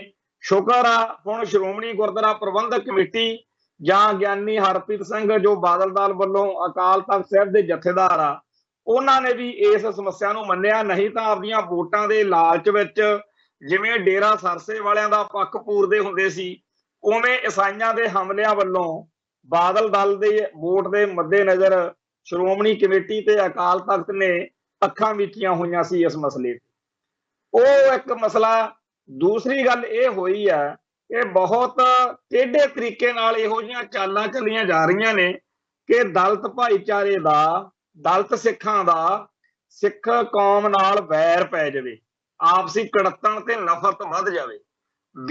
ਕੁਝ ਮਹੀਨੇ ਪਹਿਲਾਂ ਬਠਿੰਡੇ ਵੱਲ ਇੱਕ ਘਟਨਾ ਵਾਪਰੀ ਸੀਗੀ, ਜਿੱਥੇ ਡੇਰਾ ਸਰਸੇ ਦੇ ਹੱਕ ਵਿੱਚ ਇੱਕ ਅਰਦਾਸ ਦਾ ਮਾਮਲਾ ਜਿਹੜਾ ਸੀਗਾ ਉਹ ਸਾਹਮਣੇ ਆਇਆ ਸੀ। ਪਰ ਅਸਲ ਵਿੱਚ ਉੱਥੇ ਇਹ ਸੀਗਾ ਬਈ ਦਲਿਤ ਭਾਈਚਾਰੇ ਦਾ ਸਿੱਖ ਜਗਤ ਨਾਲ ਕਿਵੇਂ ਟਕਰਾਅ ਕਰਾਇਆ ਜਾਵੇ। ਉਹ ਸਾਰੀ ਗੱਲ ਜਿਹੜੀ ਸੀ ਬਾਅਦ ਚ ਗੋਲ ਮੋਲ ਕਰ ਦਿੱਤੀ ਗਈ, ਕਿਉਂਕਿ ਬਾਦਲ ਦਲ ਇਸ ਮਸਲੇ ਨੂੰ ਬਹੁਤਾ ਜ਼ਿਆਦਾ ਉੱਭਰ ਨਹੀਂ ਦਿੰਦਾ। ਸ਼੍ਰੋਮਣੀ ਕਮੇਟੀ ਉੱਤੇ, ਅਕਾਲ ਤਖਤ ਸਾਹਿਬ ਉੱਤੇ ਇਹਨਾਂ ਦਾ ਕਬਜ਼ਾ ਹੈ। ਪਰ ਹੁਣ ਉਸ ਤੋਂ ਬਾਅਦ ਵਿੱਚ ਕੁਝ ਹੋਰ ਜਿਹੜੇ ਲੋਕ ਨੇ ਇਸ ਤਰੀਕੇ ਦੀਆਂ ਕਰਤੂਤਾਂ ਕਰ ਰਹੇ ਨੇ। ਆ ਬੀਤੇ ਦਿਨ ਇੱਕ ਜਿਹੜਾ ਟਾਈਟਲਰ ਦੀ ਫੋਟੋ ਵਾਲੀ ਟੀ-ਸ਼ਰਟ ਪਾ ਕੇ ਗਿਆ ਸੀ, ਉਹਦਾ ਵੀ ਮੁੱਖ ਮਕਸਦ ਇਹੀ ਲੱਗਦਾ ਹੈ ਕਿ ਜੇ ਕੁੱਟ ਕਟਾਪਾ ਹੋਊਗਾ ਤਾਂ ਦੁਨੀਆ ਭਰ ਦੇ ਵਿੱਚ ਰੌਲਾ ਪਊਗਾ ਕਿ ਦਰਬਾਰ ਸਾਹਿਬ ਦੇ ਵਿੱਚ ਇੱਕ ਦਲਿਤ ਕੁੱਟਿਆ ਗਿਆ। ਇਹ ਜਿਹੜਾ ਸਕੀਮ ਆ, ਇਹ ਜਿਹੜੀ ਸਾਜ਼ਿਸ਼ ਹੈ, ਇਹ ਜਿਹੜੀ ਵਿਉਂਤਬੰਦੀ ਆ, ਇਹਦੇ ਤਹਿਤ ਹੀ ਕੁਝ ਹੋਰ ਲੋਕ ਲੱਗੇ ਹੋਏ ਨੇ ਜਿਹੜੇ ਇਉਂ ਮਹਿਸੂਸ ਕਰਵਾ ਰਹੇ ਨੇ ਰੌਲਾ ਰੱਪਾ ਪਾ ਕੇ ਵੀ ਪੰਜਾਬ ਦੇ ਵਿੱਚ ਪਤਾ ਨਹੀਂ ਕਿੰਨੇ ਕੁ ਦਲਿਤ ਭਾਈਚਾਰੇ ਦੇ ਲੋਕਾਂ ਤੇ ਜ਼ੁਲਮ ਹੋ ਰਹੇ ਨੇ। ਹਾਲਾਂਕਿ ਪੰਜਾਬ ਤੋਂ ਬਾਹਰ ਹਰਿਆਣੇ 'ਚ, ਰਾਜਸਥਾਨ 'ਚ, ਯੂਪੀ 'ਚ ਜਾਂ ਹੋਰਨਾਂ ਥਾਵਾਂ ਤੇ ਗੁਜਰਾਤ ਵੱਲ ਇਹੋ ਜਿਹੀਆਂ ਭੈੜੀਆਂ ਖਬਰਾਂ ਆਉਂਦੀਆਂ ਨੇ ਕਿ ਜੀ ਵਿਆਹ ਸੀਗਾ, ਘੋੜੀ ਤੇ ਨਹੀਂ ਚੜਨ ਦਿੱਤਾ। ਆ ਥੋੜੇ ਦਿਨ ਪਹਿਲਾਂ 15 ਅਗਸਤ ਵਾਲੇ ਦਿਨਾਂ ਦੇ ਵਿੱਚ ਇੱਕ ਨਿਆਣੇ ਨੇ ਕਿਤੇ ਪਾਣੀ ਪੀ ਲਿਆ, ਉਹ ਮਾਸਟਰ ਨੇ ਕੁੱਟ-ਕੁੱਟ ਕੇ ਮਾਰ ਦਿੱਤਾ। ਤੇ ਜਿਹੜਾ ਹੈਗਾ ਯੋਗੀ ਵਾਲਾ ਯੂਪੀ ਦਾ ਰਾਜ, ਉੱਥੇ ਤਾਂ ਜਿਹੜੇ ਉੱਚ ਜਾਤੀ ਬ੍ਰਾਹਮਣਵਾਦ ਵੱਲੋਂ ਗਰਦਾਨੇ ਹੋਏ ਨੇ, ਉਹਨਾਂ ਦੇ ਅੱਜ ਵੀ ਬੋਲਬਾਲੇ ਆ। ਤੇ ਜਿਨ੍ਹਾਂ ਨੂੰ ਦਲਿਤ ਤੇ ਸ਼ੂਦਰ ਬ੍ਰਾਹਮਣਵਾਦ ਨੇ ਕਿਹਾ ਹੋਇਆ, ਉਹਨਾਂ ਦਾ ਜੀਵਨ ਨਰਕ ਨਾਲੋਂ ਵੀ ਭੈੜਾ।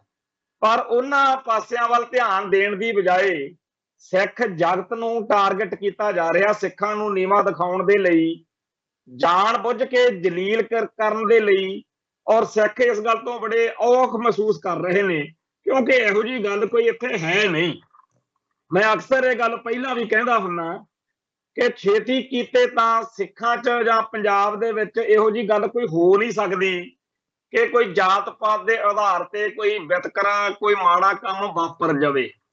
ਪਰ ਜੇ ਕੋਈ ਬ੍ਰਾਹਮਣਵਾਦੀ ਸੋਚ ਵਾਲਾ ਇਹੋ ਜਿਹੀ ਕਰਤੂਤ ਕਰ ਹੀ ਬੈਠੇ ਤਾਂ ਇੱਥੇ ਇੱਕ ਗੱਲ ਕਮਾਲ ਦੀ ਹੁੰਦੀ ਆ ਕਿ ਸਮੁੱਚਾ ਸਿੱਖ ਭਾਈਚਾਰਾ ਉਸ ਦੁਸ਼ਟ ਦੇ ਖਿਲਾਫ ਖੜਾ ਹੁੰਦਾ, ਉਸ ਪਾਪੀ ਦੇ ਖਿਲਾਫ ਖੜਾ ਹੁੰਦਾ। ਹੁਣ ਜੇਕਰ ਆ ਜਿਹੜਾ ਰਾਜਸਥਾਨ ਦੇ ਵਿੱਚ ਮਾਸਟਰ ਨੇ ਉਸ ਗਰੀਬ ਨਿਮਾਣੇ ਤੇ ਜਿਹੜਾ ਮਜ਼ਲੂਮ ਦਲਿਤ ਭਾਈਚਾਰੇ ਦੇ ਆਖੇ ਜਾਂਦੇ ਬੱਚੇ ਦੇ ਖਿਲਾਫ ਐਡਾ ਭਾਰੀ ਉੱਤੇ ਤਸ਼ੱਦਦ ਕਰਕੇ ਕਤਲ ਕੀਤਾ ਨਾ, ਤਾਂ ਸਾਰੇ ਭਾਰਤ ਦਾ ਜਿਹੜਾ ਬ੍ਰਾਹਮਣਵਾਦ ਆ, ਜਿਹੜੇ ਭਾਰਤ ਦੇ ਲੋਕ ਨੇ ਹਿੰਦੂ, ਉਹ ਉਹਦੇ ਹੱਕ ਵਿੱਚ ਹੋਣਗੇ ਮਾਸਟਰ ਦੇ ਕਿ ਤੂੰ ਠੀਕ ਕੀਤਾ ਕਿਉਂਕਿ ਮਨੂ ਸਿਮਰਤੀ ਅਨੁਸਾਰ ਤੂੰ ਬਿਲਕੁਲ ਸੱਚਾ ਤੇ ਸਹੀ ਹੈ। ਪਰ ਪੰਜਾਬ ਦੇ ਵਿੱਚ ਏਦਾਂ ਨਹੀਂ ਹੋ ਸਕਦਾ। ਸਿੱਖ ਕਦੇ ਵੀ ਇਸ ਤਰ੍ਹਾਂ ਨਹੀਂ ਕਰ ਸਕਦੇ ਕਿ ਕਿਸੇ ਗਲਤ ਕਾਰਜ ਕਰਨ ਵਾਲੇ ਦੇ ਹੱਕ ਵਿੱਚ ਖੜਨ, ਕਿਉਂਕਿ ਗੁਰਬਾਣੀ ਜਿਹੜੀ ਆ, ਜੋ ਸਿੱਖ ਇਤਿਹਾਸ ਆ, ਜੋ ਸਿੱਖ ਫਲਸਫਾ, ਉਹ ਸਾਨੂੰ ਜਾਤ ਪਾਤ ਦੇ ਖਿਲਾਫ ਭੁਗਤਾਉਂਦਾ। ਸਾਡੇ ਧਰਮ ਦੇ ਵਿੱਚ ਜਾਤ ਪਾਤ ਨੂੰ ਉਸ ਤਰੀਕੇ ਨਾਲ ਨਹੀਂ ਥਾਂ ਹੈਗੀ। ਔਰ ਜਿਹੜੀਆਂ ਗੱਲਾਂ ਕਨਿੰਗਮ ਜਾਂ ਹੋਰ ਜਿਹੜੇ ਅੰਗਰੇਜ਼ ਵੱਡੇ ਜਿਹੜੇ ਹੋਏ ਨੇ, ਉਹਨਾਂ ਫਿਲਾਸਫਰਾਂ ਨੇ ਜਾਂ ਲਿਖਣ ਵਾਲਿਆਂ ਨੇ ਇਹ ਗੱਲਾਂ ਸਾਫ਼ ਲਿਖੀਆਂ ਨੇ ਕਿ ਬ੍ਰਾਹਮਣਵਾਦ ਨੂੰ ਸਿੱਖੀ ਉੱਤੇ ਤੇ ਸਿੱਖਾਂ ਉੱਤੇ, ਗੁਰੂ ਸਾਹਿਬਾਨ ਉੱਤੇ ਇਸ ਗੱਲ ਦਾ ਰੋਸ ਆ ਕਿ ਇਹਨਾਂ ਨੇ ਸਾਡੀ ਜਿਹੜੀ ਹਿੰਦੂ ਧਰਮ ਦੀ ਬੁਨਿਆਦ ਆ, ਜਾਤ ਪਾਤ, ਵਰਣ ਵੰਡ, ਵੀ ਇਹਦੀਆਂ ਨੀਹਾਂ ਉਜਾੜ ਦਿੱਤੀਆਂ, ਨੀਹਾਂ ਜਿਹੜੀਆਂ ਨੇ ਉਹ ਪੱਟ ਸੁੱਟੀਆਂ ਨੇ। ਤੋ ਇਸ ਕਰਕੇ ਉਹ ਕਹਿੰਦੇ ਸਿੱਖੀ ਨੂੰ ਤੇ ਸਿੱਖਾਂ ਨੂੰ ਆਪਦੇ ਇਹ ਦੁਸ਼ਮਣ ਮੰਨਦੇ ਆ। ਤੇ ਇਹੀ ਗੱਲ ਨੂੰ ਮੁੱਖ ਰੱਖ ਕੇ ਇਸ ਵੇਲੇ ਉਹ ਪੂਰਾ ਰੰਡੀ ਰੋਣਾ ਪਵਾਇਆ ਜਾ ਰਿਹਾ ਕੁਝ ਬੰਦਿਆਂ ਨੂੰ ਮੂਹਰੇ ਲਾ ਕੇ ਕਿ ਪੰਜਾਬ ਦੇ ਵਿੱਚ ਪਤਾ ਨਹੀਂ ਕਿੰਨਾ ਕੁ ਭਾਰੀ ਜਿਹੜਾ ਜ਼ੁਲਮ ਆ, ਉਹ ਅਤਿਆਚਾਰ ਖਨੇ ਹੋ ਰਿਹਾ। ਜਦੋਂ ਕਿ ਪੰਜਾਬ ਦੇ ਵਿੱਚ ਇੱਥੇ ਇਹਨਾਂ ਦਿਨਾਂ ਦੇ ਵਿੱਚ ਤਾਂ ਹੁਣ ਲੋਕ ਆਪਦੀਆਂ ਵੀਡੀਓਜ਼ ਪਾ ਕੇ ਸੋਸ਼ਲ ਮੀਡੀਆ ਤੇ ਦਿਖਾ ਰਹੇ ਨੇ ਕਿ ਭਾਈ ਅਸੀਂ ਤਾਂ ਜਿਨ੍ਹਾਂ ਨੂੰ ਦਲਿਤ ਬਾਹਮਣ ਕਹਿੰਦਾ ਹੈ ਨਾ, ਬ੍ਰਾਹਮਣਵਾਦ ਜਿਨ੍ਹਾਂ ਨੂੰ ਦਲਿਤ ਤੇ ਸ਼ੂਦਰ ਕਹਿੰਦਾ, ਉਹਨਾਂ ਭਾਈਚਾਰਿਆਂ ਦੇ ਨਾਲ ਸਾਡੀ ਰੋਟੀ ਜਿਹੜੀ ਆ ਦੁਪਹਿਰ ਦੀ ਇਕੱਠੀ ਹੁੰਦੀ ਸੀ। ਅਸੀਂ ਆਪਸ ਵਿੱਚ ਹੀ ਇਕੱਠਿਆਂ ਨੇ ਜਿਹੜਾ ਸੋਹਣਾ ਟਾਈਮ ਲਗਾਇਆ। ਤੇ ਕਈ ਨੌਜਵਾਨ ਵੀਰ ਜਦੋਂ ਇਹ ਗੱਲਾਂ ਦੱਸਦੇ ਆ ਕਿ ਉਹ ਬੇਸ਼ੱਕ ਮੇਰਾ ਯਾਰ ਜਿਹੜਾ ਸੀਗਾ ਉਹ ਬਾਹਮਣਵਾਦ ਵੱਲੋਂ ਦਲਿਤ ਗਰਦਾਨੇ ਗਏ ਲੋਕਾਂ ਚੋਂ ਸੀ, ਪਰ ਮੈਂ ਉਹਦੀ ਭੈਣ ਦੇ ਰਿਸ਼ਤੇ ਲਈ ਆਪਦੀ ਭੈਣ ਦੇ ਰਿਸ਼ਤੇ ਵਾਂਗੂ ਗਿਆ ਸੀ। ਤੇ ਜਦੋਂ ਵਿਆਹ ਹੋ ਗਿਆ ਉਸ ਤੋਂ ਬਾਅਦ ਵਿੱਚ ਜਿਹੜੇ ਦਿਨ ਤਿਉਹਾਰ ਬਣੇ ਹੋਏ ਨੇ, ਜੋ ਰਸਮ ਰਿਵਾਜ ਬਣੇ ਨੇ, ਮੈਂ ਭਰਾ ਬਣ ਕੇ ਨਿਭਿਆ ਤੇ ਮੈਂ ਕਦੇ ਨਹੀਂ ਇਸ ਗੱਲ ਦਾ ਦਿਖਾਵਾ ਕੀਤਾ ਕਿ ਮੈਂ ਫਲਾਨੀ ਵੱਡੀ ਬਰਾਦਰੀ ਦਾ ਤੇ ਤੁਸੀਂ ਛੋਟੀ ਬਰਾਦਰੀ ਦੇ ਹੋ। ਸੋ ਇਹ ਜਿਹੜਾ ਇਸ ਵੇਲੇ ਇੱਕ ਪਾਸੇ ਪੂਰੇ ਦੇ ਪੂਰੇ ਸਿੱਖ ਜਗਤ ਨੂੰ ਸੰਤਾਪ ਦਿੱਤਾ ਜਾ ਰਿਹਾ ਕਿ ਤੁਸੀਂ ਤਾਂ ਜੀ ਜਾਤ ਪਾਤ ਨੂੰ ਮੰਨਦੇ ਹੋ, ਉਹਦੇ ਖਿਲਾਫ ਜਿਸ ਤਰੀਕੇ ਨਾਲ ਸਾਡੇ ਭਾਈਚਾਰੇ ਦੇ ਅੰਦਰ ਇਹ ਸੁਲੱਖਣੀ ਆਵਾਜ਼ ਉੱਠ ਰਹੀ ਆ ਤੇ ਲੋਕ ਪੂਰੇ ਜ਼ਿੰਮੇਵਾਰੀ ਦੇ ਨਾਲ ਉਹਨਾਂ ਗੱਲਾਂ ਨੂੰ ਸਾਹਮਣੇ ਲਿਆ ਰਹੇ ਨੇ ਕਿ ਦੇਖੋ ਅਸੀਂ ਤਾਂ ਇਹੋ ਜਿਹੀ ਗੱਲ ਨੂੰ ਮੰਨਦੇ ਹੀ ਨਹੀਂ। ਇਸ ਭੇੜ ਦੇ ਵਿੱਚ ਸਾਨੂੰ ਸਾਰਿਆਂ ਨੂੰ ਆਪੋ ਆਪਣੇ ਫਰਜ਼ ਜਿਹੜੇ ਆ ਉਹ ਪਛਾਣਨੇ ਪੈਣਗੇ। ਇਹਨੂੰ ਐ ਨਾ ਸਮਝੋ ਵੀ ਕੋਈ ਇੱਕ ਬੰਦਾ ਵਾ ਉੱਠ ਕੇ ਜੀ ਉਹ ਜਾਣ ਕੇ ਇਹੋ ਜਿਹਾ ਕਰਤੂਤਾਂ ਜਿਹਾ ਕਰ ਰਿਹਾ ਤੇ ਛੱਡੋ ਪਰਾਂ। ਇਹ ਇੱਕ ਹਮਲਾ ਵਾ, ਇਹ ਇੱਕ ਨੈਰੇਟਿਵ ਸਿਰਜਿਆ ਜਾ ਰਿਹਾ, ਇਹ ਦੁਨੀਆ ਦੇ ਵਿੱਚ ਸਥਾਪਿਤ ਕੀਤਾ ਜਾ ਰਿਹਾ ਕਿ ਜਿਹੜੇ ਸਿੱਖ ਨੇ ਇਹ ਬੇਸ਼ੱਕ ਉਦਾਂ ਕਹਿੰਦੇ ਰਹਿਣ ਕਿ ਅਸੀਂ ਜਾਤ ਵਰਣ ਦੀ ਵੰਡ ਨੂੰ ਮੰਨਦੇ ਨਹੀਂ, ਪਰ ਆਹ ਦੇਖੋ ਇਹਨਾਂ ਨੇ ਆਹ ਕੀਤਾ, ਇਹਨਾਂ ਨੇ ਉਹ ਕੀਤਾ। ਔਰ ਇਹ ਗੱਲ ਆਪਾਂ ਮੰਨਦੇ ਆ ਕਿ ਜਦੋਂ ਸਦੀਆਂ ਤੋਂ ਜਿਸ ਬ੍ਰਾਹਮਣਵਾਦ ਜਿਸ ਹਿੰਦੂਤਵਾ ਦੇ ਨੇੜੇ ਅਸੀਂ ਰਹਿੰਦੇ ਆ, ਉਹਦੀ ਰਹਿੰਦ ਖੂੰਹਦ ਕਿਸੇ ਨਾ ਕਿਸੇ ਰੂਪ ਦੇ ਵਿੱਚ ਸਿੱਖ ਸਮਾਜ ਵਿੱਚ ਹੈਗੀ ਹੈ। ਅਸੀਂ ਮੰਨ ਲੈਂਦੇ ਆ ਕਿ ਕਦੇ ਨਾ ਕਦੇ ਕਿਸੇ ਨਾ ਕਿਸੇ ਮੋੜ ਤੇ ਕੋਈ ਗੜਬੜ ਕਿਸੇ ਦੁਸ਼ਟ ਜਾਂ ਕਿਸੇ ਪਾਪੀ ਵੱਲੋਂ ਹੋ ਸਕਦੀ ਹੈ, ਪਰ ਇਹਦਾ ਅਰਥ ਇਹ ਨਹੀਂ ਕਿ ਸਿੱਖ ਸਮਾਜ ਜਾਂ ਪੂਰੇ ਦਾ ਪੂਰਾ ਸਿੱਖ ਧਰਮ ਆ ਜਿਹੜਾ ਉਹਨੂੰ ਅਸੀਂ ਦੋਸ਼ੀ ਗਰਦਾਨਣ ਬਹਿ ਜਾਈਏ। ਤਾਂ ਜਿਵੇਂ ਅਸੀਂ ਪਿਛਲੇ ਕਈ ਵਾਰੀ ਪ੍ਰੋਗਰਾਮਾਂ 'ਚ ਇਸ ਮਸਲੇ ਤੇ ਚਰਚਾ ਕਰਦੇ ਵਕਤ ਆਖਿਆ, ਇਹ ਮੰਨਿਆ ਕਿ ਜਿਹੜੀ ਸੰਗਤ ਪੰਗਤ ਗੁਰਦੁਆਰਾ ਸਾਹਿਬ ਸ਼ਮਸ਼ਾਨ ਘਾਟ ਜਾਂ ਹੋਰ ਕਈ ਜਿਹੜੇ ਤੱਤ ਨੇ ਉਹਨਾਂ ਵੱਲ ਸਾਨੂੰ ਧਿਆਨ ਦੇਣਾ ਚਾਹੀਦਾ। ਜਿਹੜੀ ਸੰਗਤ ਸੀ ਗੁਰੂ ਦੀ ਉਹਦੇ ਵਿੱਚ ਸਾਰੇ ਇੱਕ ਸਮਾਨ ਬੈਠਦੇ ਰਹੇ ਆ ਤੇ ਬੈਠਦੇ ਹਾਂ। ਕੋਈ ਨਹੀਂ ਕਹਿੰਦਾ ਕਿ ਤੇਰੀ ਜਾਤ ਕਿਹੜੀ ਆ, ਤੂੰ ਮੂਹਰੇ ਕਾਹਤੋਂ ਬੈਠਾ, ਤੂੰ ਮਗਰ ਕਾਹਤੋਂ ਬੈਠਾ। ਪੰਗਤ ਦੇ ਵਿੱਚ ਜਿੱਥੇ ਗੁਰੂ ਕਾ ਲੰਗਰ ਸਜਦਾ ਹੈ ਉੱਥੇ ਵੀ ਸਾਰੇ ਇੱਕ ਦੂਜੇ ਦੇ ਨਾਲ ਬੈਠਣ ਲੱਗੇ, ਕੋਈ ਨਹੀਂ ਖਿਆਲ ਕਰਦਾ ਕਿ ਮੇਰੇ ਨਾਲ ਜਿਹੜਾ ਬੈਠਾ ਉਹ ਕਿਹੜੀ ਬਰਾਦਰੀ ਦਾ। ਤੇ ਇਵੇਂ ਹੀ ਜਿਹੜਾ ਲੰਗਰ ਵਰਤਾਉਣ ਵਾਲਾ ਉਹ ਤੋਂ ਪ੍ਰਸ਼ਾਦਾ ਪਾਣੀ ਫੜਨ ਮੌਕੇ ਕਦੇ ਕਿਸੇ ਦੇ ਦਿਲ ਦਿਮਾਗ ਵਿੱਚ ਨਹੀਂ ਆਉਂਦਾ ਬਈ ਇਹ ਜਿਹੜਾ ਪ੍ਰਸ਼ਾਦਾ ਬਣ ਰਿਹਾ ਵੀ ਇਹ ਉੱਚ ਬਾਹਮਣ ਵੱਲੋਂ ਉੱਚੀ ਜਾਤ ਗਰਦਾਨਿਆਂ ਹੋਇਆਂ ਚੋਂ ਆ ਕਿ ਨੀਵੀਂ ਜਾਤ ਗਰਦਾਨਿਆਂ ਹੋਇਆਂ ਚੋਂ। ਤੋ ਜਿਹੜੀ ਸੰਗਤ ਅਤੇ ਪੰਗਤ ਦੀ ਰਵਾਇਤ ਆ ਜਾਂ ਸਰੋਵਰ ਆ ਸਾਡਾ, ਸਾਰੇ ਗੁਰਧਾਮਾਂ ਦੇ ਵਿੱਚ ਅੱਜ ਬਹੁਤੇ ਲੋਕਾਂ ਨੂੰ ਇਸ ਗੱਲ ਦੀ ਸਮਝ ਨਹੀਂ ਆ ਸਕਦੀ ਕਿਉਂਕਿ ਜਦੋਂ ਸਥਿਤੀ ਬਦਲ ਜਾਂਦੀ ਆ ਉਦੋਂ ਉਸ ਗੱਲ ਦਾ ਲੋਕਾਂ 'ਚ ਘੱਟ ਰਹਿੰਦਾ। ਪਰ ਸਰੋਵਰ ਜਿਹੜੇ ਆ ਉਹਦੇ ਵਿੱਚ ਜਦੋਂ ਸਾਰੇ ਇਸ਼ਨਾਨ ਕਰਦੇ ਸੀ, ਕਿਉਂਕਿ ਇੱਥੇ ਤਾਂ ਹਿੰਦੂ ਪਾਣੀ ਮੁਸਲਮਾਨ ਪਾਣੀ ਅੱਡ ਅੱਡ ਰੱਖੇ ਹੁੰਦੇ ਸੀ। ਇਸ ਪੰਜਾਬ ਭਾਰਤ ਵਿੱਚ ਤਾਂ ਹਿੰਦੂਤਵਾ ਦੇ ਤੇ ਮੁਸਲਮਾਨਾਂ ਦੇ ਸੰਬੰਧ ਇੰਨੇ ਖਤਰਨਾਕ ਵਿਰੋਧ ਵਿੱਚ ਸੀਗੇ, ਪਰ ਗੁਰੂ ਸਾਹਿਬਾਨ ਨੇ ਇਹੋ ਜਿਹਾ ਸਿਸਟਮ ਲਿਖਿਆ ਕਿ ਜਦੋਂ ਸਰੋਵਰ ਦੇ ਵਿੱਚ ਇਸ਼ਨਾਨ ਕਰਨਾ ਹੈ ਉਦੋਂ ਕੋਈ ਨਹੀਂ ਸੀ ਸੋਚਦਾ ਕਿ ਇੱਥੇ ਪਹਿਲਾਂ ਕਿਹੜਾ ਨਹਾ ਕੇ ਗਿਆ ਤੇ ਬਾਅਦ 'ਚ ਕਿਹਨੇ ਨਹਾਉਣਾ ਜਾਂ ਇਸ਼ਨਾਨ ਕਿਹਨੇ ਕਰਨਾ। ਸੋ ਜਿਹੜੇ ਸਰੋਵਰ ਬਣਾਏ ਗਏ, ਸੰਗਤ ਦੀ ਮਰਿਆਦਾ, ਪੰਗਤ ਦੀ ਮਰਿਆਦਾ, ਇਵੇਂ ਹੀ ਗੁਰਦੁਆਰਾ ਸਾਹਿਬਾਨ, ਸਾਨੂੰ ਇਹ ਗੱਲ ਮੰਨ ਲੈਣੀ ਚਾਹੀਦੀ ਆ ਕਿ ਜਾਤ ਆਧਾਰਿਤ ਗੁਰਦੁਆਰਾ ਸਾਹਿਬਾਨ ਜਿਹੜੇ ਆ ਵੀ ਉਹ ਨਹੀਂ ਹੋਣੇ ਚਾਹੀਦੇ, ਪਰ ਜਿਹੜੇ ਹੈਗੇ ਨੇ ਉਹਨਾਂ ਦਾ ਸਾਨੂੰ ਸਖਾਵਾਂ ਸਚੱਜਾ ਹੱਲ ਲੱਭਣਾ ਚਾਹੀਦਾ। ਤੇ ਇਵੇਂ ਹੀ ਸ਼ਮਸ਼ਾਨ ਘਾਟ ਆ, ਇਹ ਸਾਡੇ ਲਈ ਬਹੁਤ ਹੀ ਜ਼ਿਆਦਾ ਮਾੜੀ ਗੱਲ ਆ ਕਿ ਜਾਤ ਆਧਾਰਿਤ ਸ਼ਮਸ਼ਾਨ ਘਾਟ ਅੱਡ ਨੇ। ਇਹ ਸੱਚੀ ਗੱਲ ਹੈ ਕਿ ਅਸੀਂ ਜਿਉਂਦਿਆਂ ਨੂੰ ਤਾਂ ਕੀ ਅਸੀਂ ਮਰਿਆਂ ਨੂੰ ਵੀ ਅੱਡ ਅੱਡ ਰੱਖਿਆ ਹੋਇਆ, ਪਰ ਜੇਕਰ ਇਹ ਗਲਤ ਚੀਜ਼ਾਂ ਹੈਗੀਆਂ ਨੇ ਤਾਂ ਸਾਨੂੰ ਇਹਨਾਂ ਦਾ ਇਲਾਜ ਲੱਭਣਾ ਪਊ। ਔਰ ਇਹ ਇਲਾਜ ਜਿਹੜਾ ਹੈ ਉਹ ਅਸੀਂ ਆਪਦੇ ਸਮਾਜ ਦੇ ਅੰਦਰ ਹੁਣ ਵੀ ਕਰ ਸਕਦੇ ਹਾਂ। ਇਹਦਾ ਇਹ ਨਹੀਂ ਹੈਗਾ ਕਿ ਖਾਲਿਸਤਾਨ ਬਣੂਗਾ ਤੇ ਫੇਰ ਦੇਖਾਂਗੇ।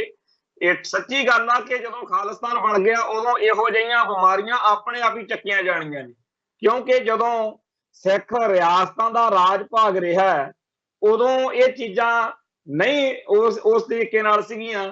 ਤੇ ਜਦੋਂ ਗੁਲਾਮੀ ਆਈ ਆ, ਚਾਹੇ ਉਹ ਗੋਰਿਆਂ ਦੀ ਆਈ ਤੇ ਚਾਹੇ ਬ੍ਰਾਹਮਣਾਂ ਦੀ ਆਈ, ਹਿੰਦੂਤਵਾ ਦਾ 1947 ਤੋਂ ਬਾਅਦ ਜਦੋਂ ਰਾਜ ਭਾਗ ਆਇਆ, ਤਾਂ ਇਹਨਾਂ ਨੇ ਤਾਂ ਉਸ ਚੀਜ਼ ਨੂੰ ਹੋਰ ਜ਼ਿਆਦਾ ਵਧਾਇਆ ਵਾ।